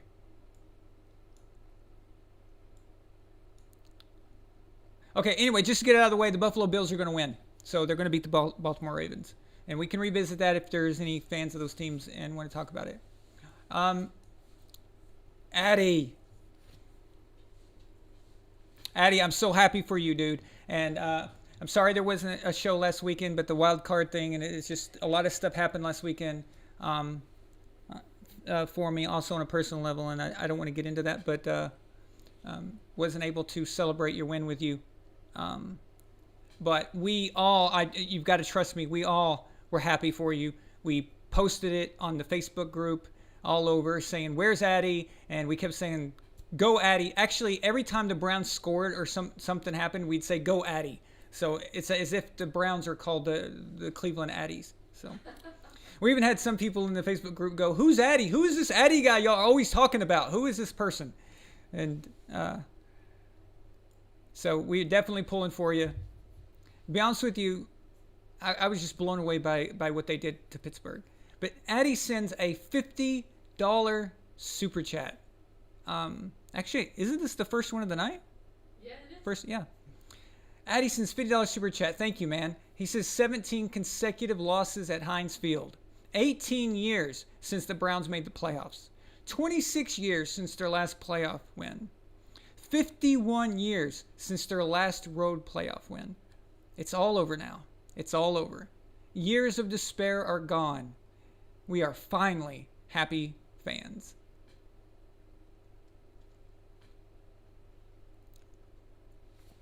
That I'm glad, man.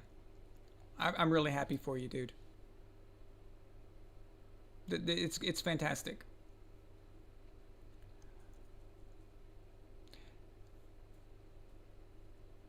The other night, me and Milena, we were watching the Steelers Browns game, and I said to her, actually no, I think it was after the game. I came to bed, right, Milena? Yeah.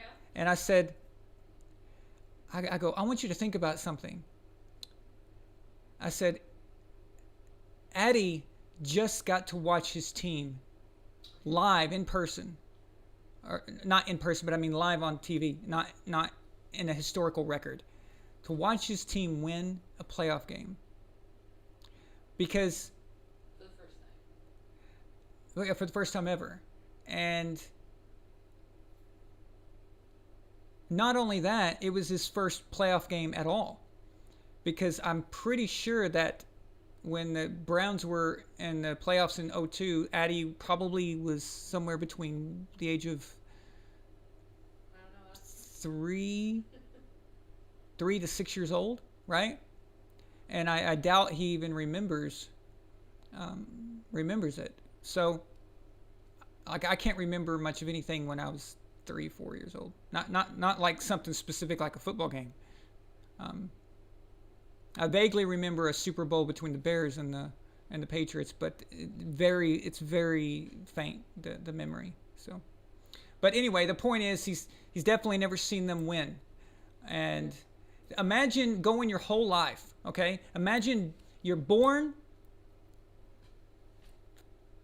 you've gone through elementary, middle school, high school, you're out of school, you're out in the world, you got a job, you're an adult now. You've done all that, and you've still never seen your team win a playoff game. It's hard to imagine for a Patriots fan, but Oh, I can't imagine it. No. I mean, we were so spoiled, but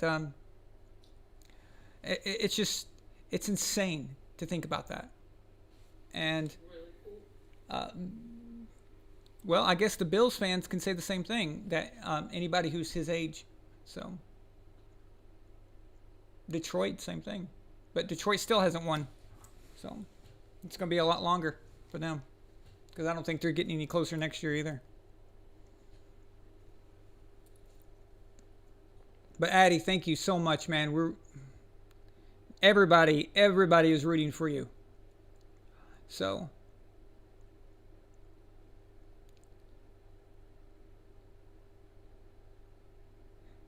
yeah, Addy does do $20 every once in a while,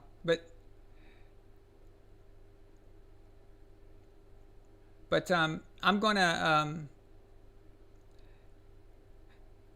so for the games this weekend, what we're gonna do is I'm gonna host each game. Now, obviously, I cannot play the games live on screen or they'll shut it down. But I will do is I'll post the live scoreboard in real time. But I will be watching the game and try to react to the game, and then we can talk about it. If you want to call into the show to chat or to be a part of the show of any of the games, I am offering that to members. If you are a member, or if you have sent a super chats in the past, then and you want to be on the show, I will give you the link on how to call the show, because we have a different link now. We don't use the other versions anymore. So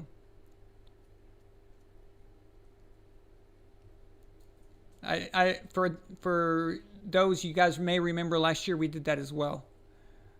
So it was pretty fun. Okay, so Addy was 4 when they were in the playoffs. I doubt he even remembers that. But man, a lot of respect for you, dude. I mean, let's think about it. Nobody has been as bad as the Browns. in this century. The all the coaches, all the starting quarterbacks, just crap, so much crap. It's amazing to be so loyal. We're happy for you.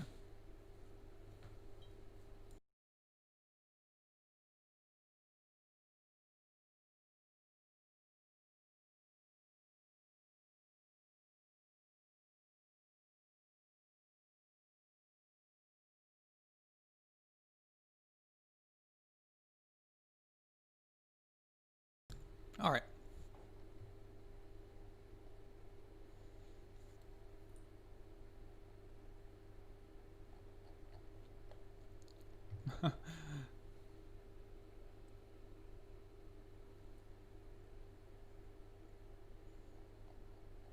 Okay. So that leads us, of course, to the 11-5 Browns against the 14-2 Kansas City Chiefs. Now, before we start really getting into analyzing this game, I have to say that I made a bet with someone. It's not a big bet. It was a very small amount of money. It was actually just, to be honest with you, I did it as a declaration for posterity's sake. Not about, betting for money, but I bet it that the Chiefs will not make the Super Bowl, and it is not a hater thing. I swear to you, it's not. I'm not that petty, so I know we're all petty, but I'm not that petty. It's because and I saw some things in week 15 and 16 that were very problematic for Kansas City. And then I took a look at some of the other AFC teams that could be a potential threat to them. I think Kansas City is going to be defeated before they can get to the Super Bowl. So I already have that said.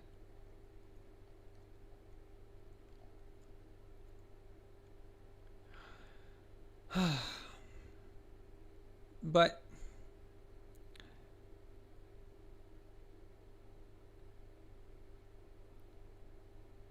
I'll be honest with you. I thought the Steelers were a type of team that could upset the Chiefs. But I thought that before about 6 weeks ago, maybe 7 weeks ago, before they completely just became crap for some reason. But I think the Bills match up well with the Chiefs.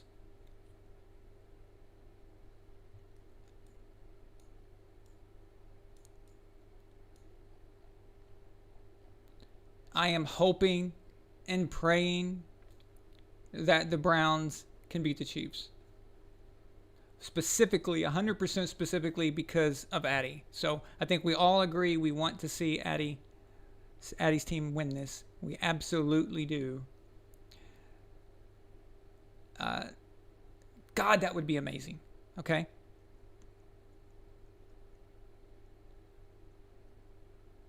But this is a very bad matchup for them.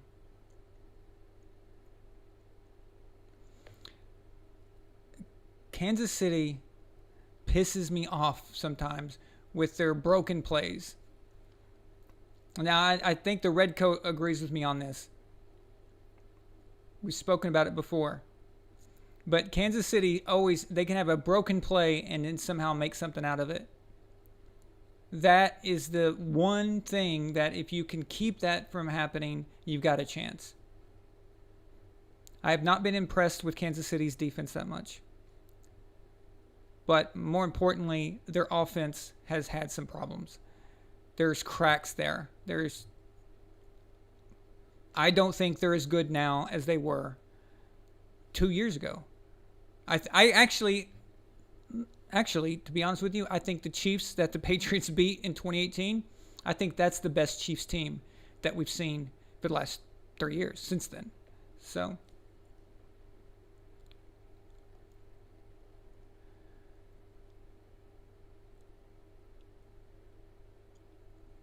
God. If Kansas City goes down right now in their first game,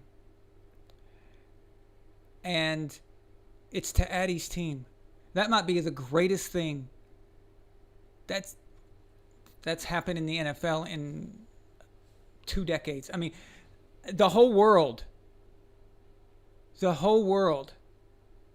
is going to implode if that happens.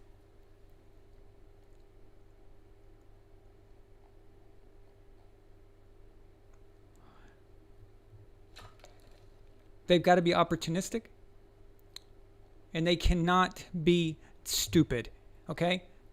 Every playoff time when we see an underdog go up against a juggernaut, it always comes down to stupid shit, okay? We're talking offsides on 3rd down and 5, okay? That kind of shit. You can't have that. You cannot give Kansas City a free first down for nothing. You know? You also have to figure out how to defend them without touching them. Because if you even breathe on Tyreek Hill or Travis Kelce, you will get a pass interference. As if the Chiefs didn't, aren't already a threat. You can't give them anything. You cannot give them any cheap. So you're going to have to defend in an unusual manner that you would normally do. It's just, God, it's very difficult to defend anybody in this league anymore. It's gotten much worse, rapidly much worse in the last couple of years. It was bad. I mean, it was not to my liking for the last decade or so, I think, but the last 2 or 3 years has been absolutely atrocious for defense. They've got the defense with their hands tied behind their backs. And it's already easy. It's already easier on offense, but then they make it even worse because even if you try to, so the only penalties I want to see Cleveland get are penalties that count. Okay, so if you knock the shit out of somebody, and I'm not talking about taking out their knees or something. I'm not talking about that. I'm talking about if you have a hard, clean hit, you're going to get flagged. It doesn't matter. I mean, you could knock Patrick Mahomes on his ass, and it could be the cleanest hit there is. They're still going to throw a flag, okay? But that flag is acceptable in the first half, okay? That flag is acceptable if you are putting a lick on him and making him think twice. I'll repeat. I'm not talking about hurting him, going a cheap shot. I'm talking about a clean hit. So they're going to throw a flag on that no matter what. Do it anyway. Cleveland is going to have to play the game of their life to win this. They're going to have to be perfect. But my God, it'd be great.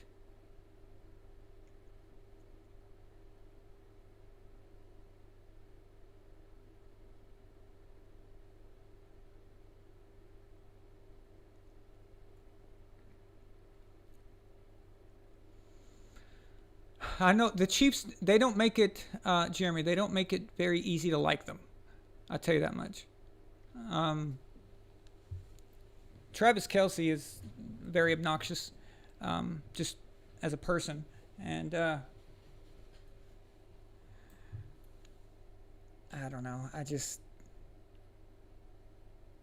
They act like that they've won 3 Super Bowls already. They act like as if they can just say or do anything, and it's very bizarre. So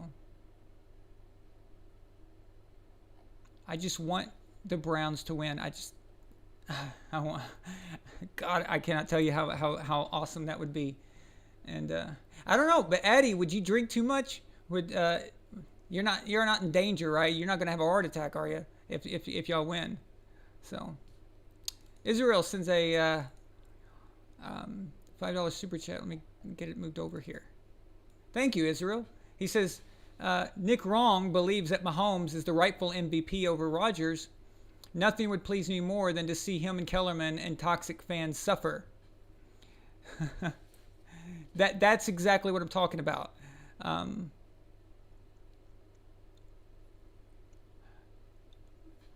that's what I said earlier. I said we're all petty, but we try our best to minimize it.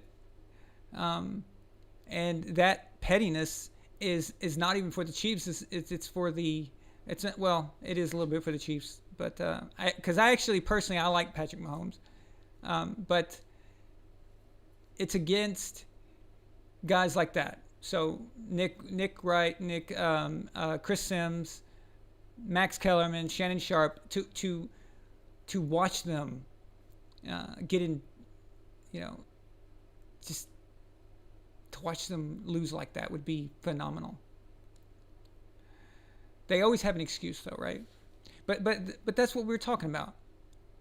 These guys have made it to where you want to root against the team because you want to piss those guys off. So it has nothing to do with the Chiefs. It's the commentators. Well, back in the day, you didn't have that. Uh, you really didn't know who liked who. Like you could watch Sports Center, okay? You could watch any sports show on TV. You would have no idea what commentator was a fan of who. You just didn't know. There was no difference, and that was much better back then like that. But now they make you want to go against people just because they're such dickheads.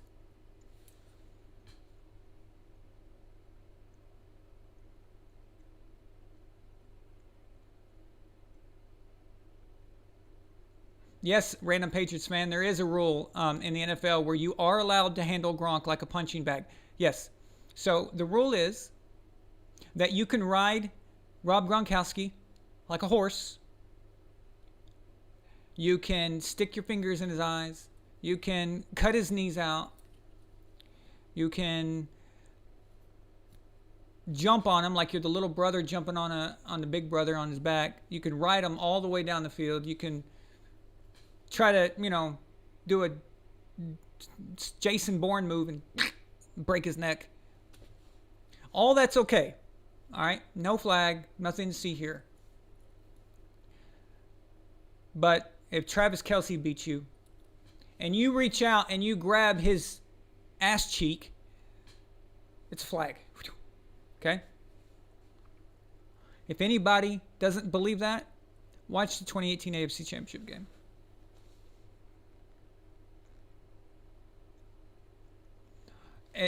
But there is actually, okay, there's not really a rule, that's a joke, but there is some truth to it though. A lot of complaints by a lot of coaches in the NFL were sent during the owners' meetings over the years, especially when Gronk was at his most dominant. They were complaining that it was impossible to take Gronk down, it was impossible to stop him, and it wasn't fair.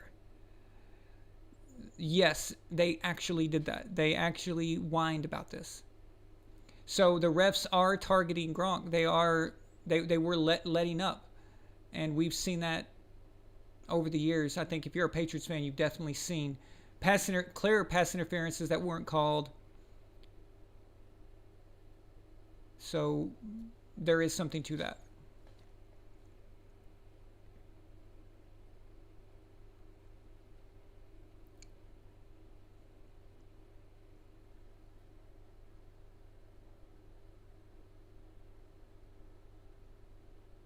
That's a cool name. Kiefanov, 12. Kiefanov, that sounds Eastern European. Welcome, I've not seen you here before.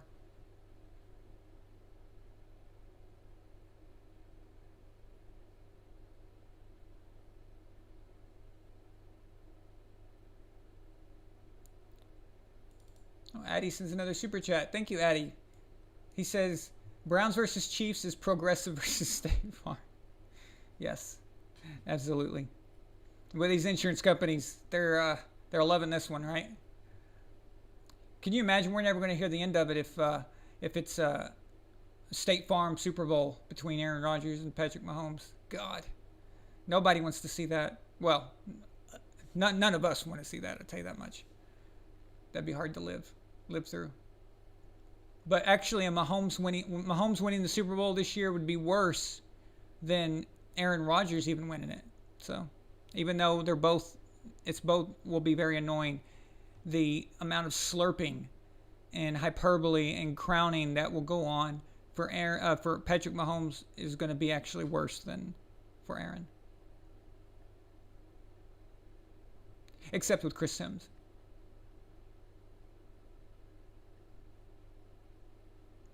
Well, Danny, that's what I'm saying. Uh, the media is making us like go against them, and it's because we want to see the media be let down. We want them to be pissed off. They're just ruining everything. I mean, it's just annoying. So.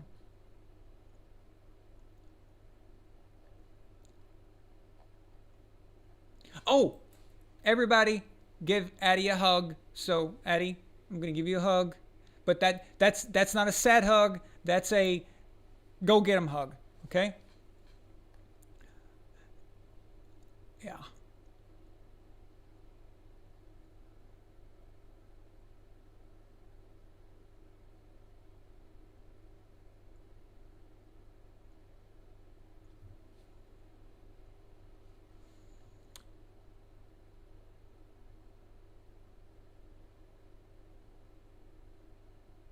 Hey, Daniel, see it twice is here. What's up, man?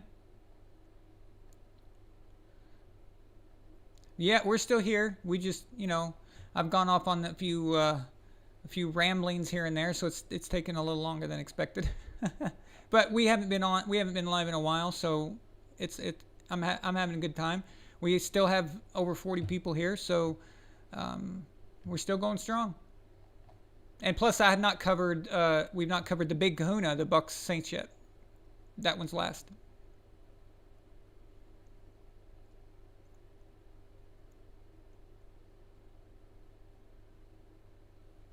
Tyrus Ivory, welcome.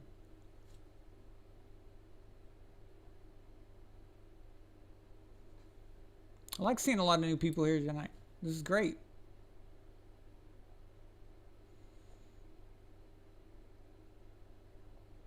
Jeremy, I know, isn't that bizarre?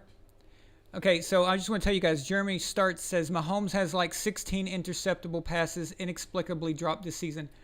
That is true, okay? It is freaking weird. I, if you don't believe it, go back and watch all of his games if you have that kind of time. It is freaking insane how his interceptions get dropped for no reason. Absolutely no. It's crazy. It's just it's infuriating, because I swear, Tom makes one mistake and the ball gets tipped even a little bit, and I mean the defense is there like a dog in heat, like oh my god, and then they're definitely going to get it, and I watch them like, oh, Mahomes should be picked here, and nothing happens. It's crazy, actually. Well, hey, whatever. It's just bizarre. I don't. For the record, I'm not implying anything. I'm just that's ridiculous. I'm just saying that but it is true though. I have noticed it. So you're not the only one, man. Jeremy, you're not the only one who I've seen it too.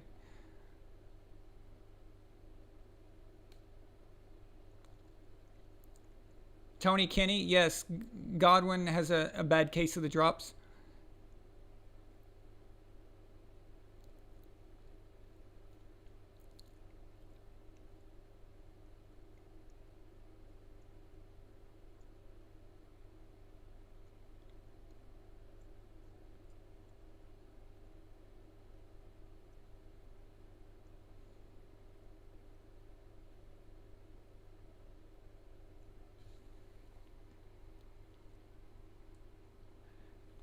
I can assure you, see it twice is not Chris Sims.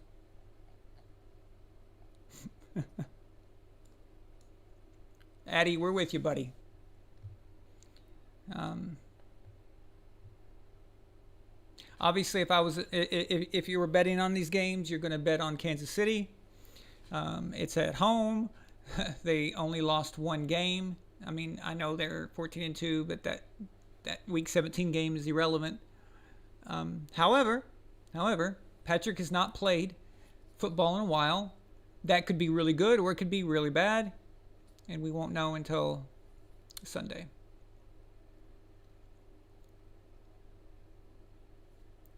My brain says the Chiefs win this, but my heart wants Browns to win.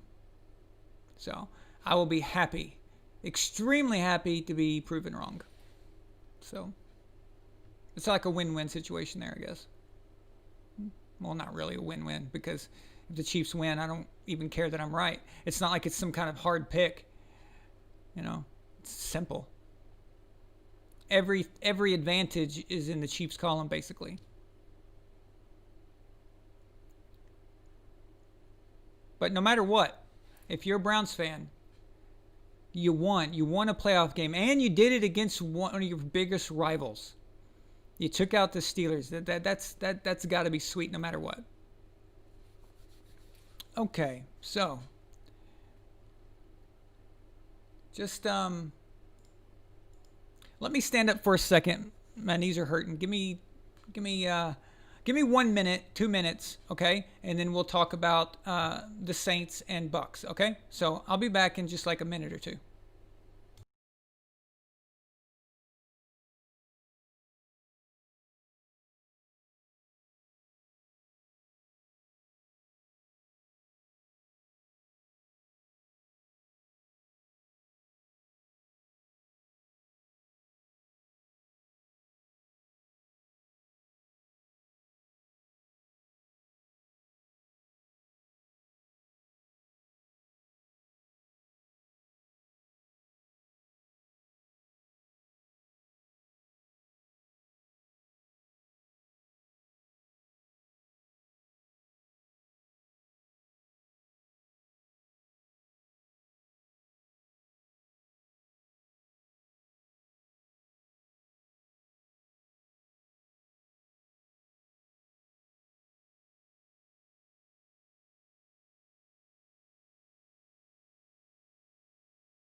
Okay, thanks for holding, guys. Appreciate it. Okay, so here we go.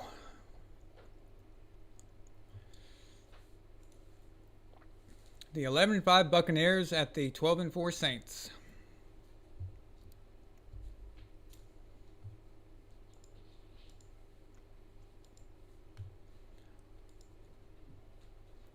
Right off the bat, I want to say that this is a terrible matchup for the Bucks. And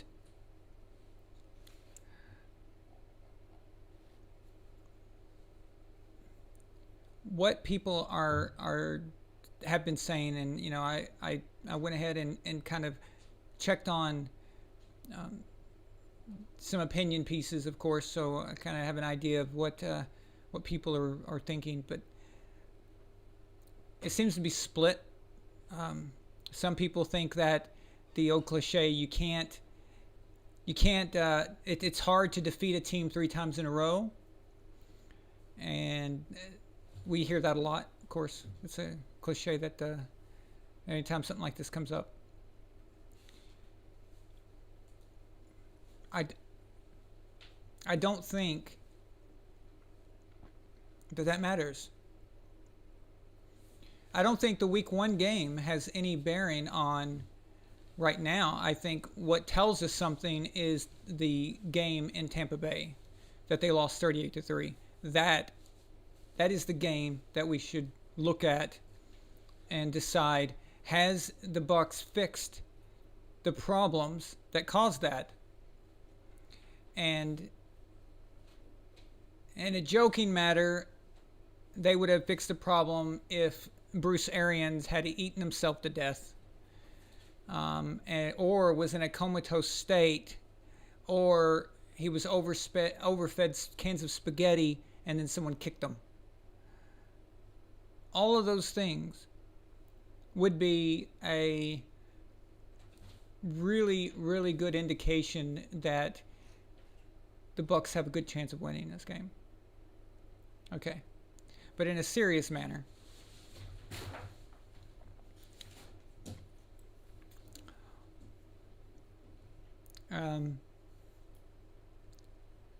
I am very, very concerned that Sean Payton knows everything about the Bucks.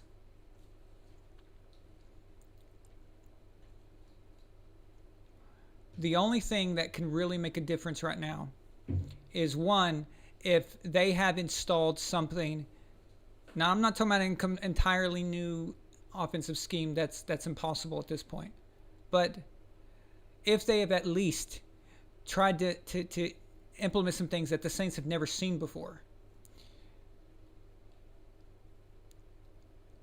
Now, running two tight end sets is almost going to be a must the whole game. You're going to have to do that.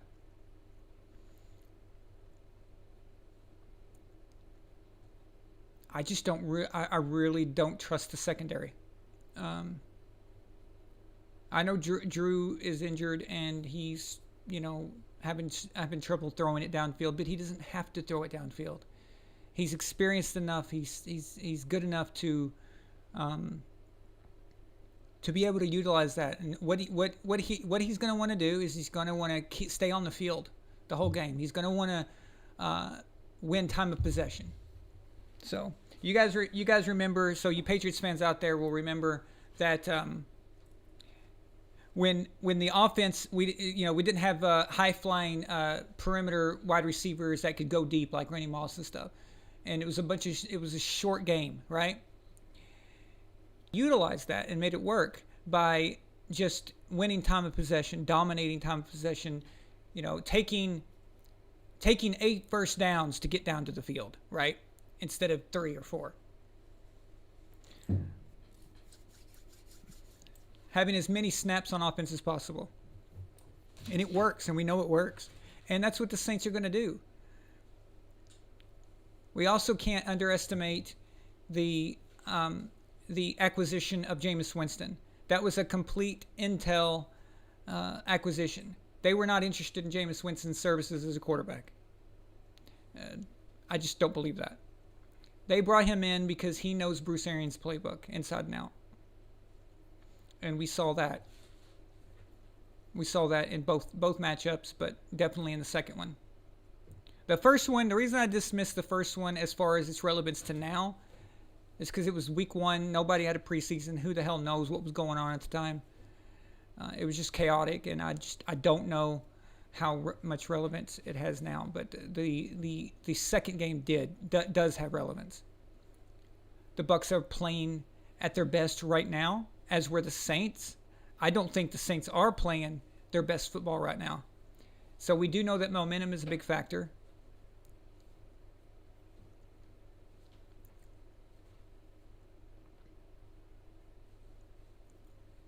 I don't trust Bruce Arians. I think that he is the worst coach in the NFL when you weigh what he has to work with, what he could do, versus the decisions that he does make. If you weigh those two things, the gap is so huge. I mean, sure, there are worse coaches, like you could say, with worse records. You got Adam Gase, for example, who only won 2 games, but we know they were tanking the whole year.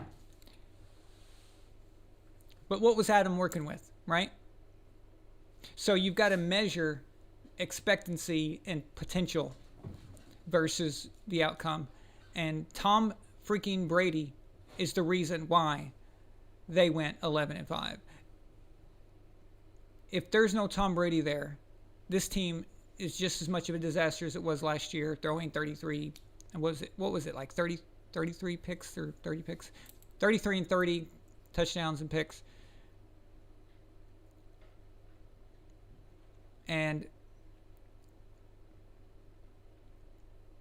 I am absolutely terrified that Bruce Arians is going to let his ego get in the way. He's going to do something stupid. What would be best if somebody just handcuffed him to the toilet at the stadium and not let him come out? That would be perfect. So let's see here.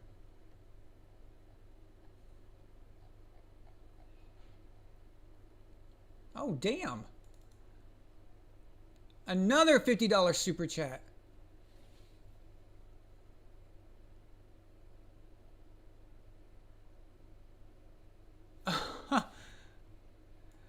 Daniel, see it twice. He sends $50. He says, unsure if you remember, but we made a $50 bet about Tua.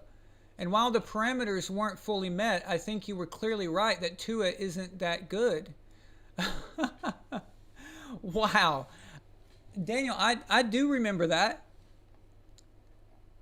But I wouldn't have ever asked you to pay up on that. I mean, especially, well, because we never actually set parameters, but I definitely meant that it would take a few years to know that for sure. Not after one, but I don't know if you remember my reasoning, but it was, I think where you play at in college and how much you're responsible for and how much you're not responsible for is a telling thing.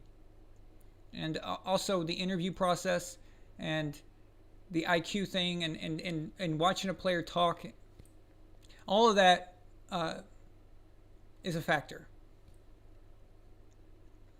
I was a fan of Russell Wilson when he was going to the combine because I saw an interview with him. I saw him do several different programs, and it showed him working on plays and answering questions and talking about the game.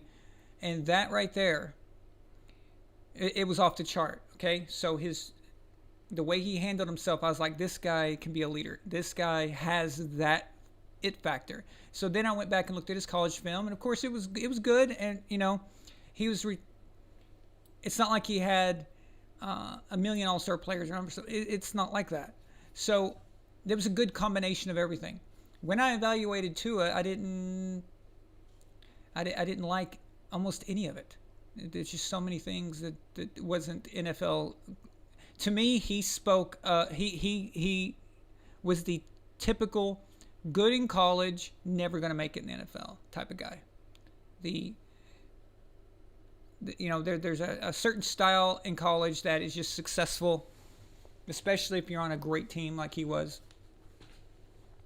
And that's what I was looking for. But man, I mean, it's only been a year, so I was expecting that to come along in years from now. But I do remember that though. But thank you, I appreciate that. I'll tell you what, if I'll make you a deal. If he next year, if he really plays well and he's just killing it out there, then we'll revisit the parameters and then we'll take a look at that. So we'll still keep it going. How about that? But anyway, the $50 is going to a good cause because we're going to need to get a trophy soon. So because don't forget, guys, we have our own VAS MVP, which is we'll discuss after we talk about the Bucks Saints here.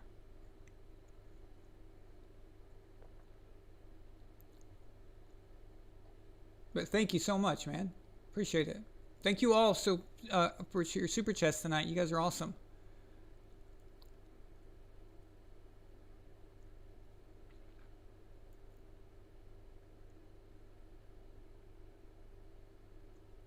Yeah, if Arians is the biggest problem with Tampa Bay.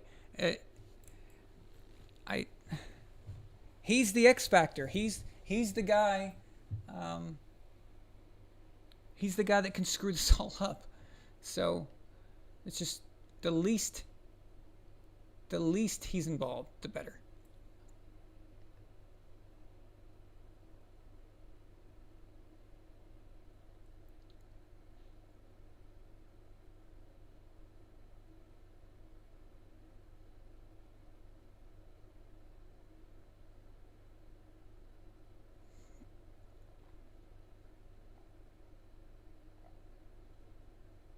Remember, guys, if you're talking to me and not talking to someone in the chat, you have to put my name in front of it, or I'm just going to skip it because I won't know that you're talking to me. So I'm not going to try to guess anymore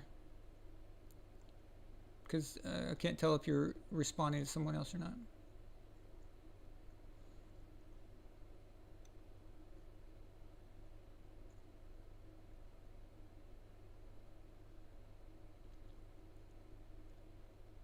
Yeah, the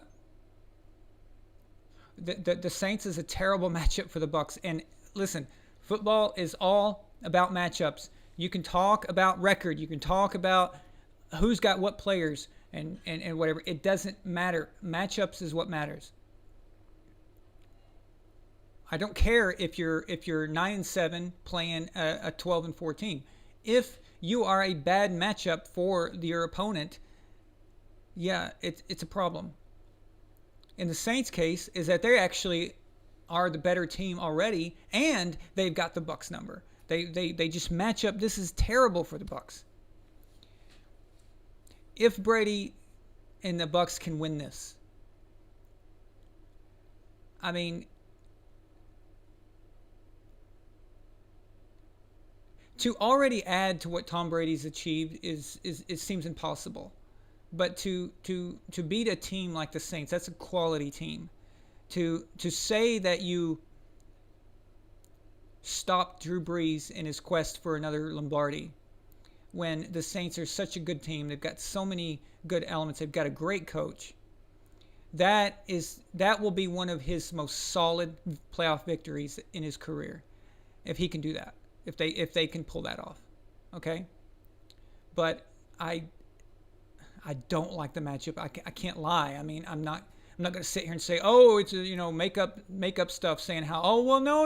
I mean, I looked at some film and the Bucks definitely can exploit this on the Saints and stuff. Yeah, no, okay. They played twice, but the second game was brutal, absolutely brutal. That second game was so bad. I remember we put out a meme that said, "Throw in the towel." Okay, I never thought I'd say that about a Tom Brady-led team. It was that bad. I had never seen a coach like Arians be so outclassed, out game planned so badly than what he was against Sean Payton. You cannot make these mistakes against a coach like that. So if you've got Brady and Brees and they're both elite quarterbacks, now it comes down to the coaching. So if your coach is shit and the other coach is awesome, and Sean Payton is arguably one of the top three coaches in the league, okay, second or third, him and Andy Reid probably, right? But definitely top three. And you put him against that garbage that is Bruce Arians, that's a problem. I'd have more faith in Byron Leftwich running the team than I would Bruce Arians. Because I know Byron will listen, and he'll listen to Tom, but I'm not so sure that Bruce would listen to Tom. I'm not so sure. And another worry that you should have if you're a Brady fan is that what if they get the lead on the Saints? If they get the lead, Bruce Arians may think, oh, we're going to win this, so I got to do it my way. I need, he starts asking Tom to do stupid shit, and then, well, God forbid, Tom complies and does it, and then he throws a Jameis Winston pick again, or some stupid crap happens. Then the game is flipped just like that.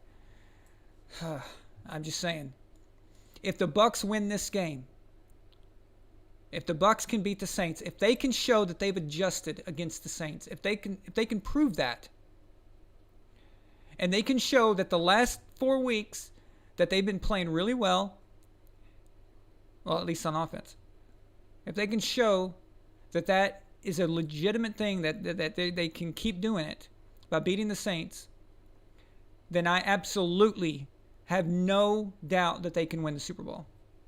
So if they can do that, then you might as well write them in. They're definitely going to make it. So everything depends on this game. This will tell you, because I think if the Saints win, they're going to the Super Bowl. This is, for me, in my mind, I think this is the difference maker here. So it's that important. Now, if we want to talk about who's under the most pressure or who has the most to lose and at stake, it's Drew. It's Drew because this might be his last year. I know people are saying that he's going to retire and all this stuff, but I've not heard Drew say that. Until I hear Drew say that, then I'll believe it. But let's just say that if he's not retiring next year, he definitely would be after that. There's no guarantee that the Saints will be this good next year. Nobody can guarantee that. So he has to win it now. He has to. This is you don't get that many chances. Tom doesn't have to do anything. Tom has to do nothing. He's already proven it. He's already proven himself. Just by getting to the playoffs and winning a playoff game, he's already done whatever he needs to do to show that he's a good quarterback outside of New England. He's already done that. He doesn't have to do anything else. But Drew needs another Super Bowl. He needs it. If he wants to be... One Super Bowl will catapult him so many levels. So, same for Aaron. But Aaron's still got time. Okay? Drew's running out of time. And that's the problem for Drew right now. The biggest issue. Addy sends a $5 super chat. He says, fun fact, Baker Mayfield is the oldest quarterback in the playoffs for the AFC. That is insane. That's crazy. And then if you look at just three of the quarterbacks in the NFCs, Brady at 42 or 43, Drew Brees just turned 42, and Aaron Rodgers, I believe, is 38. Correct? Correct me if I'm wrong. I can't check it, but I think he's 37 or 38.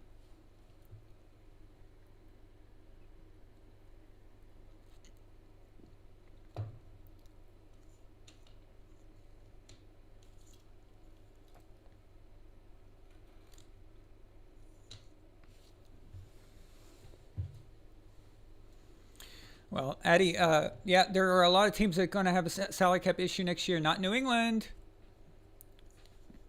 So Bill's going to be able to do something. If he can't get the quarterback in the draft that he's satisfied with, he can make a deal. And I think New England should go after Matt Ryan. I know I keep saying that, but he is the ideal quarterback. He is the most Brady-like quarterback that you could get. That's gettable. So now that we know the Falcons have announced that Matt Ryan is tradable. So that they're listening to offers.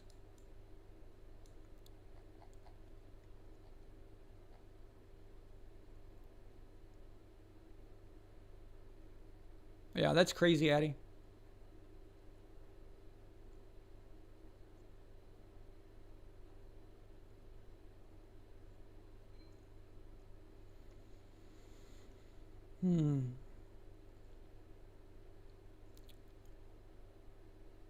Yeah, you know what, Nightwalker, I agree with that.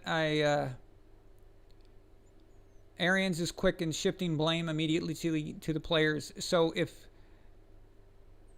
he's got a very volatile personality and he's got a big mouth, and he has no right to talk about these players. No right. You shouldn't do that anyway. But if you're going to talk like that, better make sure that you've actually done something in the league first. And he has done jack shit. Okay? And don't tell me about his little, pity coach of the year when he was on the Colts. That whatever.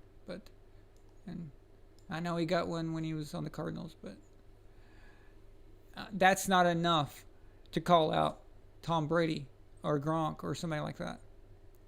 So yeah, he needs to keep his mouth shut. What do I think the score of the Bucs Saints game will be?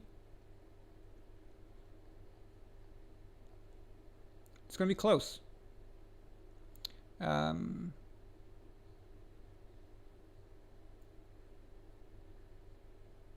Saints 38, Bucs 31.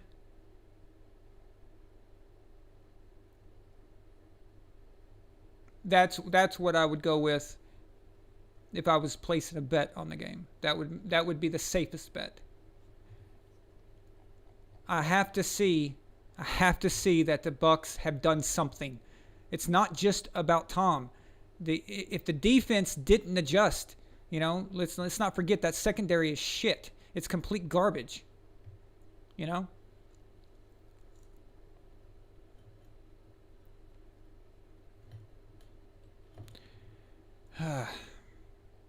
This is the worst team that they could have ran into. The worst. In all of the NFC, this is the worst team. The one that they didn't need to see, the one that they did not need to run into. So if they win this, they've slayed their mortal enemy, so to speak, the one team that could really, really threaten them. They can do that. They've got them.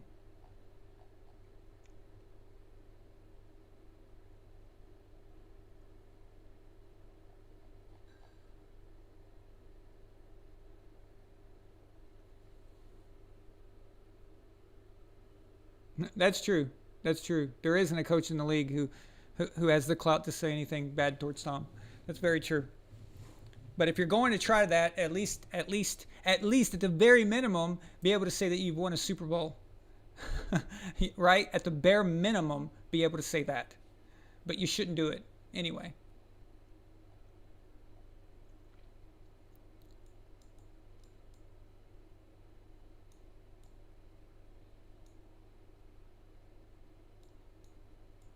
You know, I was watching a clip on First Take and saw Max Kellerman talk about the divisions. And he said that this is what happens when Tom Brady is not playing in a division with bad quarterback play. So basically, he's trying to say that the last 20 years of Tom Brady's career was a lot of it was attributed to no quarterbacks playing in the division. And now, somehow, Tom going to the NFC South and losing to the Saints twice suddenly means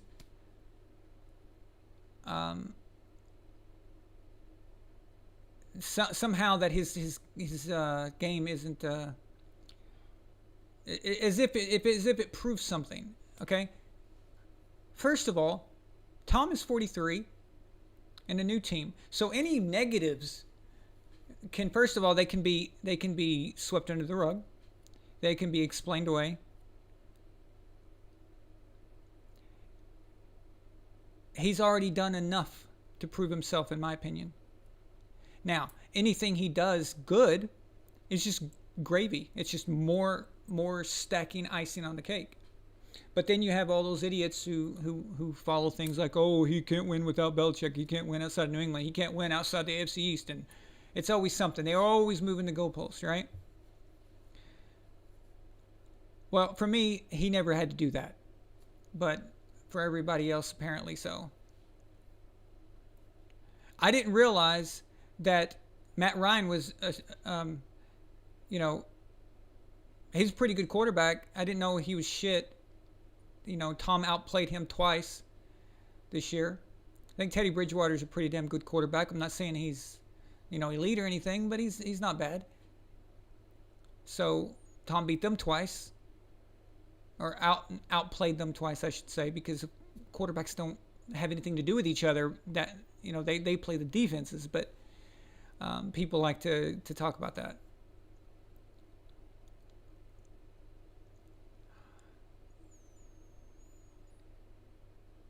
There is always something they're going to say. Always something. So This idiot Max, he set himself up, okay, for so he can't fail. So he set it up saying the Saints are going to win because Brady can't hack it in a division that has great quarterback play. But then he says, right after that, he says, if the Bucks win, I'm not going to be surprised because that team is stacked.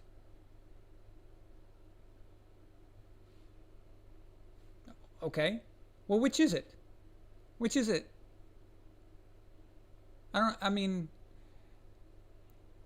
no matter what outcome, Max gets to have an excuse now.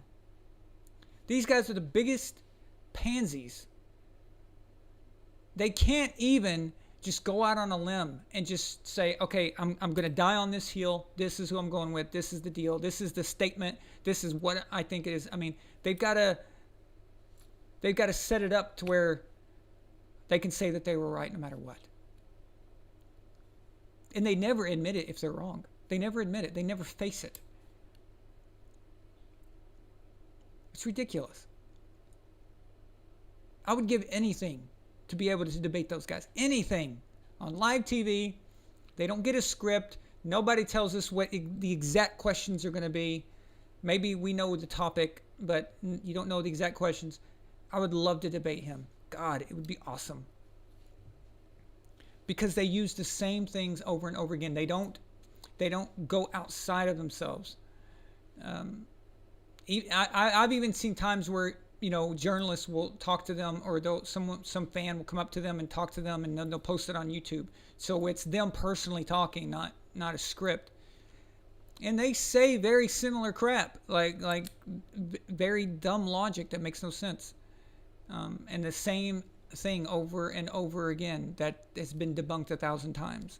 And one of those things is the whole division thing. People don't realize that when you play in a division, so let's say if you dominate a division, because for whatever reason, whether it's because you're great, or whether it's a mixture, or maybe the other teams are just weak or bad, right? Okay. Do you know what winning the division comes with? It means that if you are winning the division every single year, firstly, you're never going to get a good draft pick. Second, your schedule every year is always up against the other teams who won their division, and it's usually, very good teams. So, Brady's rivals, they were never the quarterback of the Jets or the quarterback of the Dolphins or whoever the hell was quarterback in the Bills at the time, any given week. Okay? His rivals were Peyton Manning every single year, or the Ravens every year, or the Steelers, depending on they would go back and forth. It was always one of them. I mean, why isn't anyone saying this about several other quarterbacks? I mean, we could look at Peyton when he was a Colt. You guys remember the extravagant quarterback play for the Houston Texans and the Jaguars and the Titans back in those days after Steve McNair was not there anymore? Oh yeah, that was some elite stuff, wasn't it? But you never hear that said about Peyton.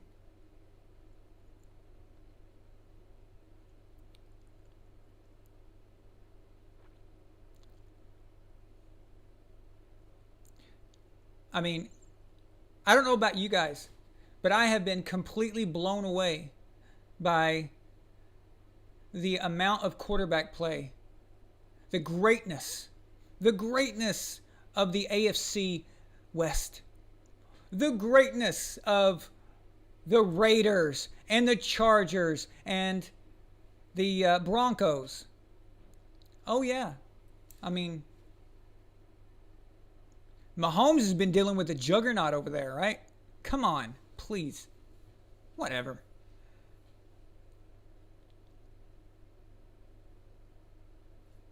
You could do this about anybody.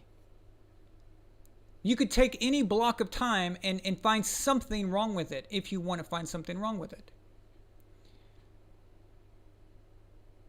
Not one time. You'll never find one time where I have criticized Patrick Mahomes or lessened his or lessened the Chiefs' uh, victories or what they've accomplished because of their division. If I did, it was out of sarcasm. It was out of me pointing out how stupid it was because that's what people do to Brady. But I would never do that in a meaningful way because it doesn't matter. It doesn't matter. And if you guys have seen the episodes I did regarding the divisions, you will see why that it is dumb to mention divisions. It's just ridiculous. There are too many factors involved. And again, division games are always very strange, very odd, and you can lose them at any time. It's God, if you're a Pats fan, you know how annoying the Dolphins and the Jets can be even when they don't have a quarterback. They can be very obnoxious and they can do some things that really, really screw up the Patriots' plans. So, it's not just about that. But every other quarterback can play in a dog shit division. How many years was the NFC South the worst division in the league? Do you know that if you go back to the 2002, if you go back to the realignment, the NFC South is actually the worst division. Okay? Well, why is that not ever brought up?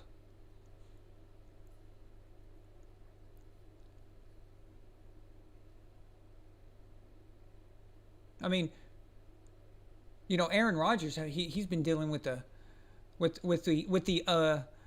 eliteness of the Minnesota Vikings and the eliteness of the Detroit Lions and the Bears, who occasionally show some signs of life, but they suck for the most part.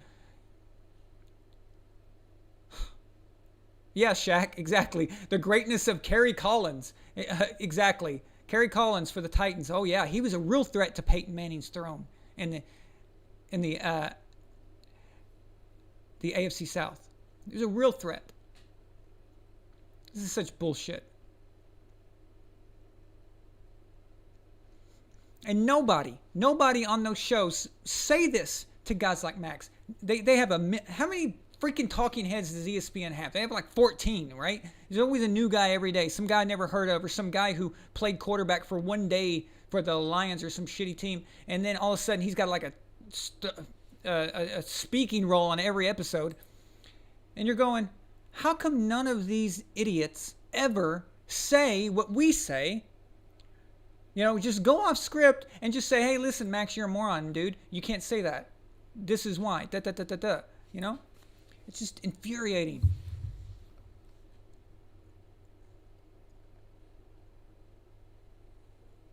Okay, here I am going off on a rant again.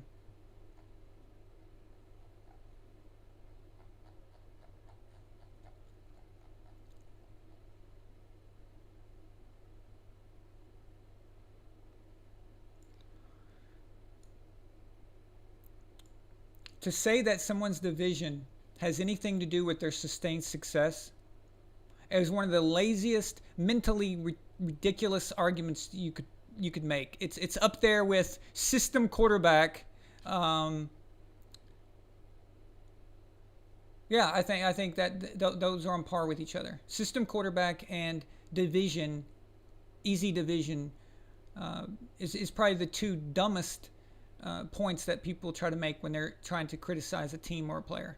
It's just, it's so ridiculous. System quarterback.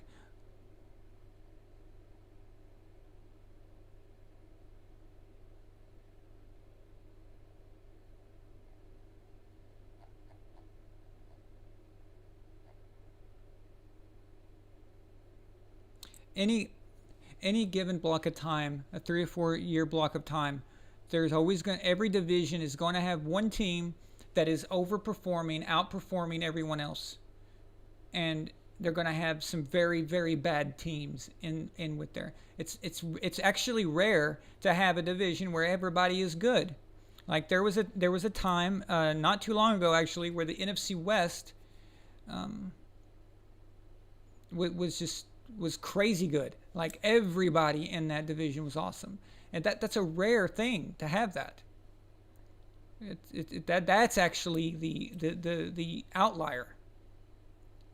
But having one team dominate a division and everyone else suck in it, that's actually the standard. That's pretty normal. So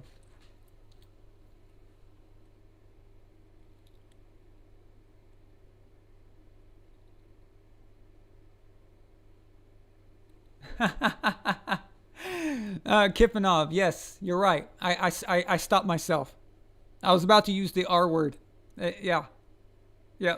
Because that word is part of our vocabulary growing up as kids. We never used that word in a serious manner. The word was meant to call, you would call somebody that who was just acting foolish or ridiculous. Nobody used it to mean what it used to mean like back in the 1950s or something. But yeah, you're right. Good catch. I did stop myself. You're right. I have to be careful now. I have to be careful now. I mean, the social media, they're on the rampage. So you in 2 more years, this is going to be communist China. So we're not going to be able to even speak to each other without a pre-approved list of words. So just get ready.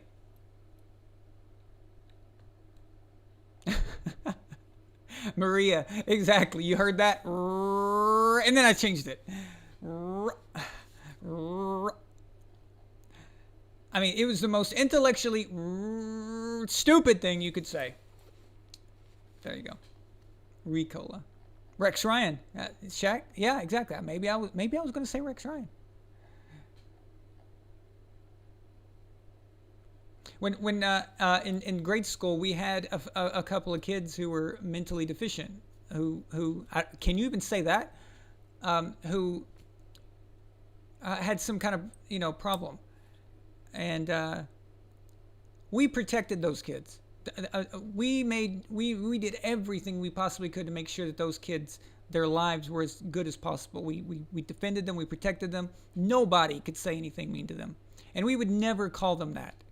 But we called each other that, for doing something ridiculous, being a dickhead or being stupid. We'd say that to each other. So the meaning itself doesn't really mean that anymore, and it hasn't for decades. But I don't make the rules at YouTube, so.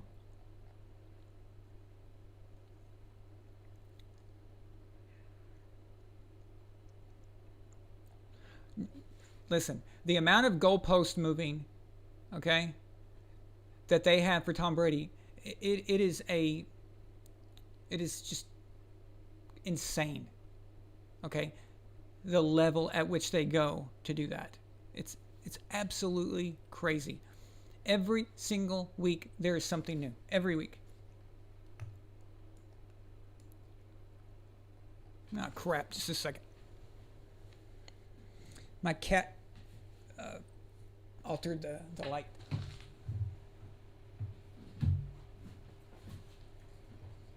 By the way,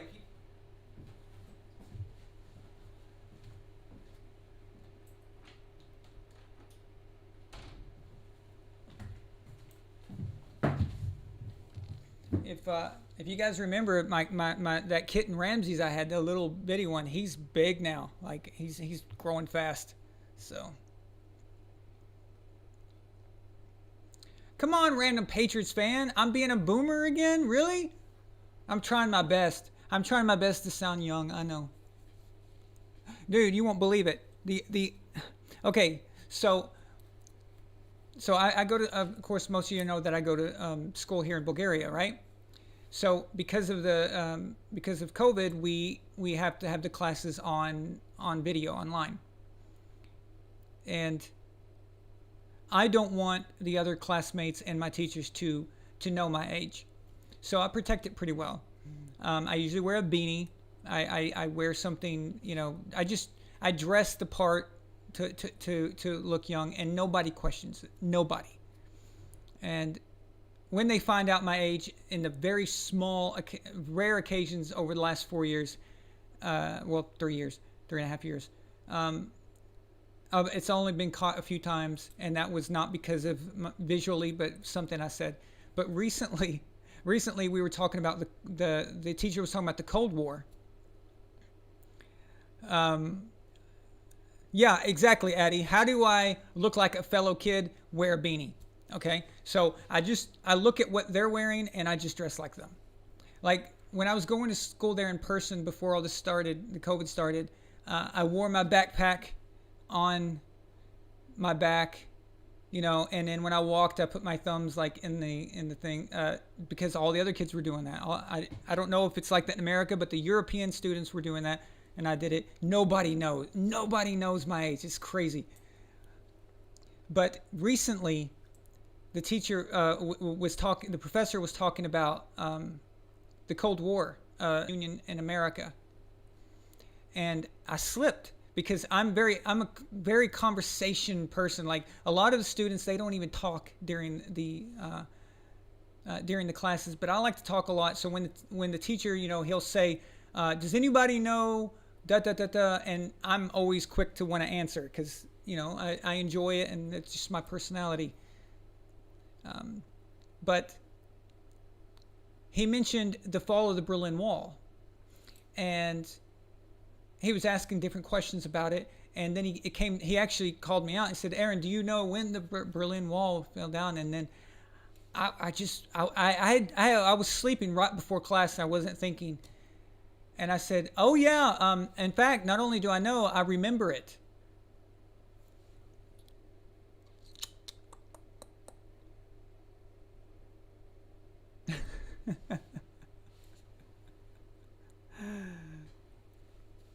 Uh-oh. So I went on this whole thing where I was talking about details. I said, I remember watching it fall with my parents, and I remember leading up to that, even years before, people were throwing their kids over the wall from east to west and trying to sneak through and stuff. And I was just going on all this detail, and the professor goes, "I think you mean, I think you mean you remember watching it, or in school or something." And he didn't understand that I said I remember it, and he tried to call me out on it. And I was like, "Oh crap!" And I had realized what I'd done, and I'd slipped. And so he started asking me a bunch of questions like, "How is it possible that you can remember that?" And then I told him the truth, and every one of my classmates, they all just started talking and going, what we've been going to school with you for years. You're how old?" And they didn't know. They just didn't know. And the professor didn't believe me at all. And so I've tried to cover that up quite a bit, but I guess sometimes I can't help it. And to you guys, I sound like a boomer sometimes because I'll reference to NFL from the 80s and 90s. So, but yeah, I slipped, and they got me on that one. So, actually, the professor said it makes sense how you're always answering my questions, because every time he answers a question about history, especially the Cold War in the 80s, I'm always like, "I know," and I'll give an answer. Well, it's because I remember it. I remember watching it, so it's easy for me. It's very simple. And he's like, "It makes sense now." It's like, there you go.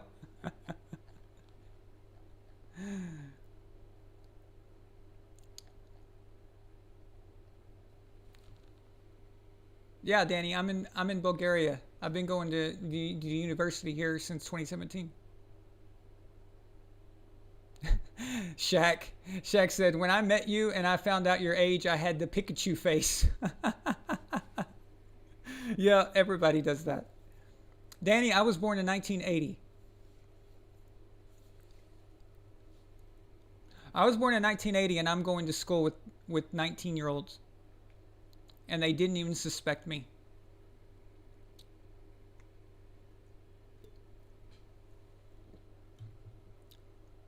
19, 20-year-olds. In fact, um, yeah, they ask me to go places sometimes. They ask me if I want to go hang out and stuff. And if they knew my age, I guarantee you they wouldn't ask me. So, but yeah, I'm so old that I could have been in the same high school as Brady. So I would have been like a ninth grader. He would have been a junior, I think, or senior, something like that. Oh, I don't think I'm that old, but in comparison, when you're sitting next to a 19-year-old student and you're 40, when you're older than your professor, that's kind of weird. So,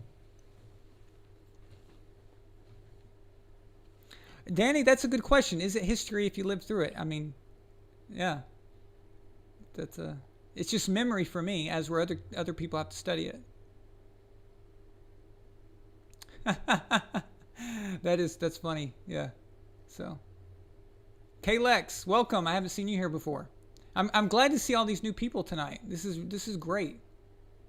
Jared Vole. You know what's interesting is that a big part of the VonAllen Sports fan base is very young. We have a lot of people who are from between like the age of 16 and 24, and it's just interesting because a lot of my videos are and my references. I like to go back, you know, from to the 90s, and so I'm happy to see that we do have a lot of young people in the audience because it means that they have an interest in that and have a respect for the past. So that's great.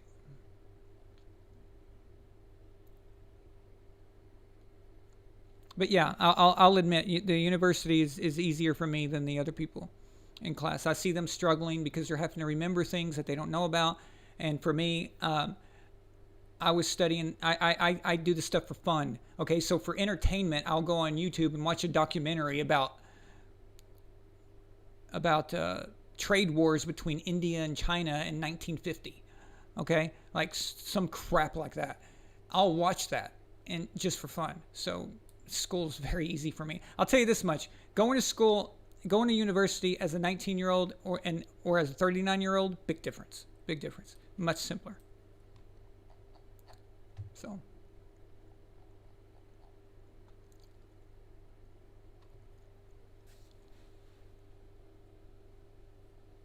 God, everything pre 2001 is alien to you? That's crazy.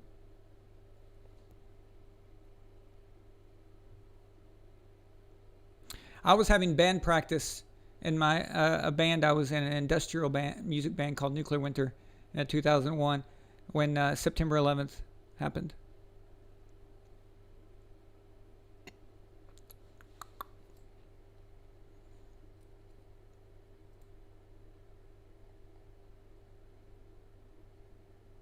Damn, Danny, how old are you?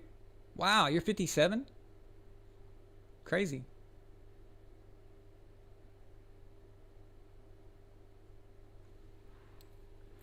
Yeah, that sucks. I know a lot of people didn't get to go to school properly, especially seniors in high school who didn't get their last year. Your senior year in high school is so much fun. It's exciting, and these kids didn't get to experience that. And I think that sucks. So.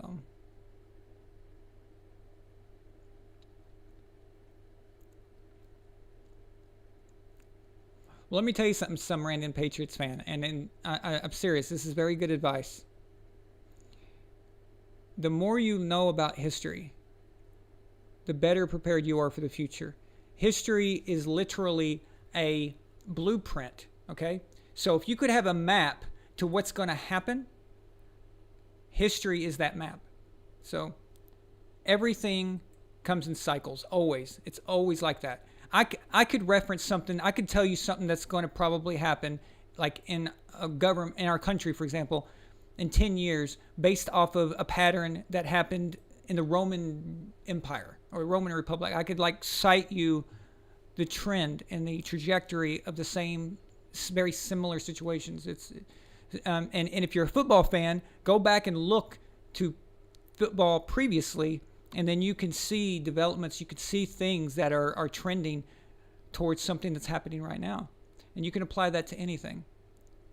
And plus, if you know a lot of history, people are impressed by that. So it's good if you're ever interviewing for a job or something and you're being asked questions. If you can have a conversation about historical events before your time, that's very useful.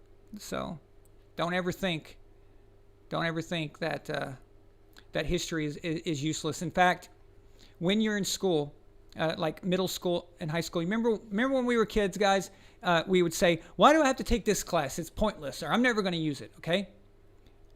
The one class that you unexpectedly will use a lot is history. And that's the one class that most people don't pay attention to. So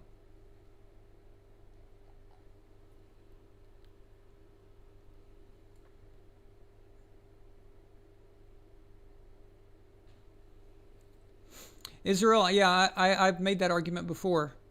A few years back, I wrote an article about that, about how the Roman Empire just it's repositioned itself. Actually, the Roman Empire extended all the way to the United States. So, but that's a different conversation.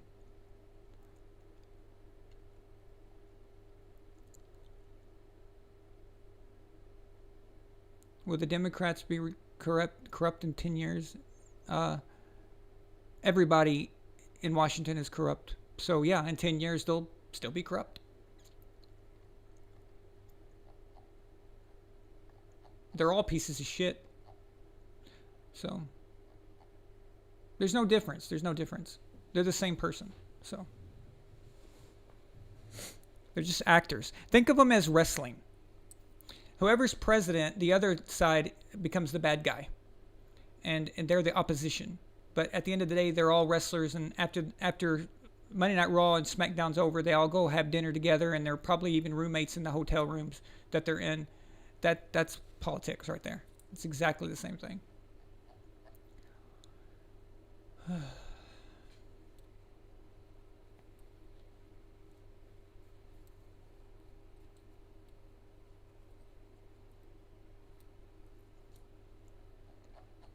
So one thing I want to tell you guys about is again um, the VonAllen Sports most valuable quarterback, and we call it Supreme Leader.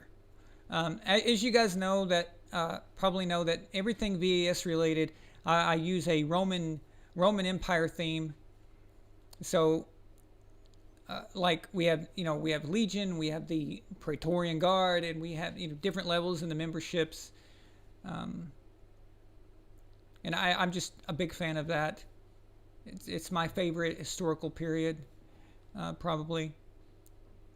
So we call the MVP award, whoever that is the supreme leader, because I don't like the term most valuable, because it's not necessarily specific, or it's not specific enough to really what it sounds like. What is value, right? If we're talking about value towards its literal meaning, so the NFL has the MVP, most valuable player. If we're talking about most valuable, then Tom Brady and Peyton Manning should have won that award every single year of their existence after 2001 or 2002 or 2003, something like that. Okay? If we're talking about value, how much value did Tom Brady bring to the New England Patriots? How much value did Peyton Manning bring to the Colts and even the Broncos? So the word value is kind of weird. But if you stay true to it, it's definitely not what it would definitely not be the people that they picked. Lamar Jackson won it last year. He is not the most valuable quarterback to a franchise. He's not the most important quarterback to a franchise. There's been years where other people have won it, and you could say the same thing. It's like, wait, what? So I wanted to change the meaning a little bit. So I thought Supreme Leader would be pretty cool. And plus, it would catch the eye of whatever player wins that award. He'd be like, Supreme Leader, what the hell? That sounds badass. And maybe if he's a cool player, he'll be like, wow, I'm like the lead Spartan in 300 or something. even though that's not Roman, that's Greek, but still, it does have that badass sound to it, Supreme Leader. So, Kalex, yes, exactly. MVP in the NFL is like it's like a popularity contest, and whoever has some flashy stats. Coach of the Year is the same thing too. Coach of the Year is very similar. If Coach of the Year was really true, the winners of it would be quite a bit different. But that's not as ambiguous as MVP is now, because they certainly don't. They don't go to the specific word of valuable. If most valuable player was in the NBA, who would win that every year? LeBron James, right? He's clearly the most valuable player to any team. Or I haven't been keeping up with basketball lately, but he was before. I know that. Michael Jordan, he should have won it every year of his career. So it's lost all meaning, basically, with the word valuable.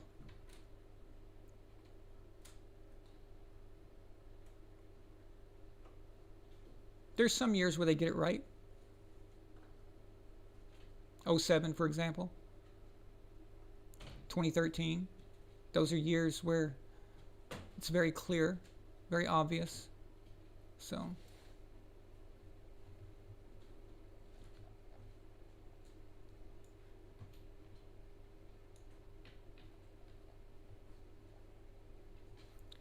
Addie, I'm going to have to disagree with you on that. Ron Rivera went 7-9. That's not good. That definitely is not Coach of the Year. Unless people are trying to say that Coach of the Year also is the criteria is personal. If it includes, I don't know if it does, but if it includes personal overcoming personal trials, or however you want to call it. Okay, then I guess I could see the argument for him. But if it is true only to football, then he's definitely not Coach of the Year. I would say the Coach of the Year probably, we have to set, what does it mean? What's the parameters there? So, at least it doesn't have the most valuable coach. Because that would make it even more complicated, wouldn't it? So, you'd have to give it to Belichick almost every year.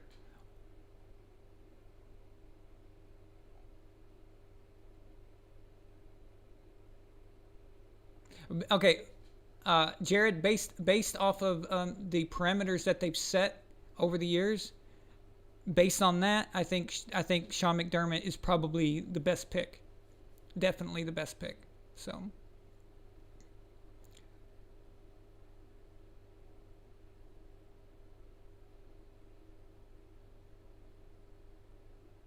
yes, salami pizza. If you want to be the MVP and you have good stats, you have to have a good record.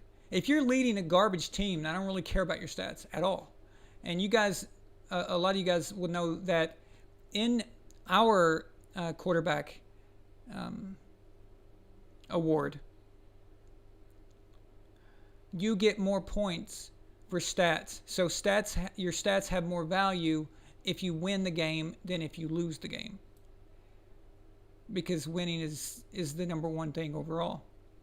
Also, our award is still going, so it lasts all the way to the Super Bowl. A true league MVP in the NFL, if you wanted to say it's the best quarterback in the league or best player, well, it's basically a quarterback award now. But if you want to say it's the best player in the league, then you have to let it run its course. You have to see what they do in the playoffs. So, at least that's my opinion, and that's why I made our award that way.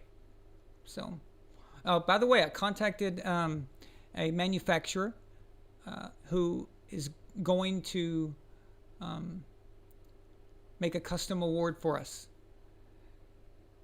They have been away for a few weeks, and they said that they're I'm waiting on them to write me back with how long it will take to make and the custom design and the cost and all that. But we need to make an award, guys, that when whoever wins it, whatever player, he sees it and he's like, wow, this is awesome. Because if it's just some boring, cheap award, I mean, he's not going to care. He's just going to throw it away. But if it's something that is so awesome looking, so even if he's not heard of VonAllen Sports, at least we've established an award, and maybe years from now it will become something. Or as we get bigger and bigger and bigger. But at least right now we established it, and we need to start somewhere. But we got to make this award so cool looking, so amazing, that when they see it, they're like, "Damn, that is awesome!" And they actually keep it or put it on display somewhere just because it's cool looking, and that's the goal. So we're not gonna do some cheap pathetic award. This is a serious award because I've seen the NFL MVP award. That thing is enormous and heavy. So it's got to be something cool. Of course, can't afford that to be that good, but it's still got to be something. It can't just be some little pathetic award, It's got to be badass. So that's what we're doing. But in our system, you get points each week for what you did in a game. So if you're outstanding all season, but you get put out in the playoffs, if you were so far ahead in points, then you could sustain a loss and possibly still win it. But we have to include the playoffs. If you don't include the playoffs, what's the point? So.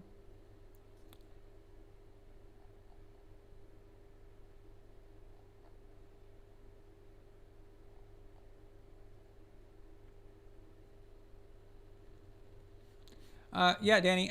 The trophy.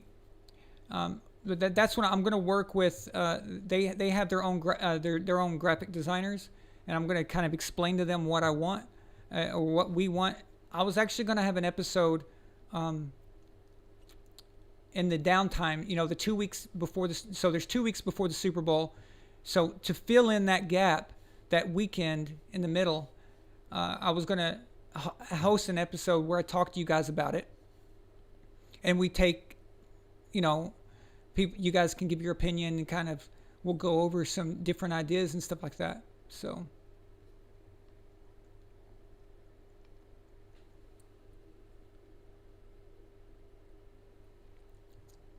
Now, I have not input the statistics for week 17 or the wild card weekend. But as of week 16, Patrick Mahomes was winning, and Josh Allen was second. That was after week 16. But I will be inputting the rest of the stats actually after the show tonight. So it's a lot of work. So.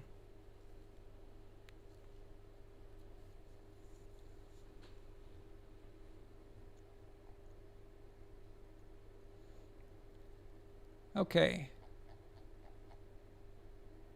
So guys, I'm going to go ahead and get off here. But we're going to be together all weekend. Like I said, we're going to host the games. And I'm going to set a different live show for each game. So there'll be 4 separate ones. If the notifications aren't working for you so you don't miss it, also you can join our group on Facebook, and that will always have that. And I'll also post it in the community section on YouTube, so you'll see that too as well if you're not notified. But let's watch the games together, and then 2 weeks from then we'll have that special show where we talk about the award and stuff, because this is our award. It's not my award. It's our award. You guys are just as much a part of this. So we're a very tight-knit unit here. We've all been here for a while together, and I like seeing the new people. So if you're new here, welcome. And you joined a good group here. You're going to like it, I promise. So we fight sometimes. We get pissed off at each other, but it's all good. So but I want y'all to be a part of it as well. So, okay. So I will see you guys tomorrow, and we'll get started on that. So.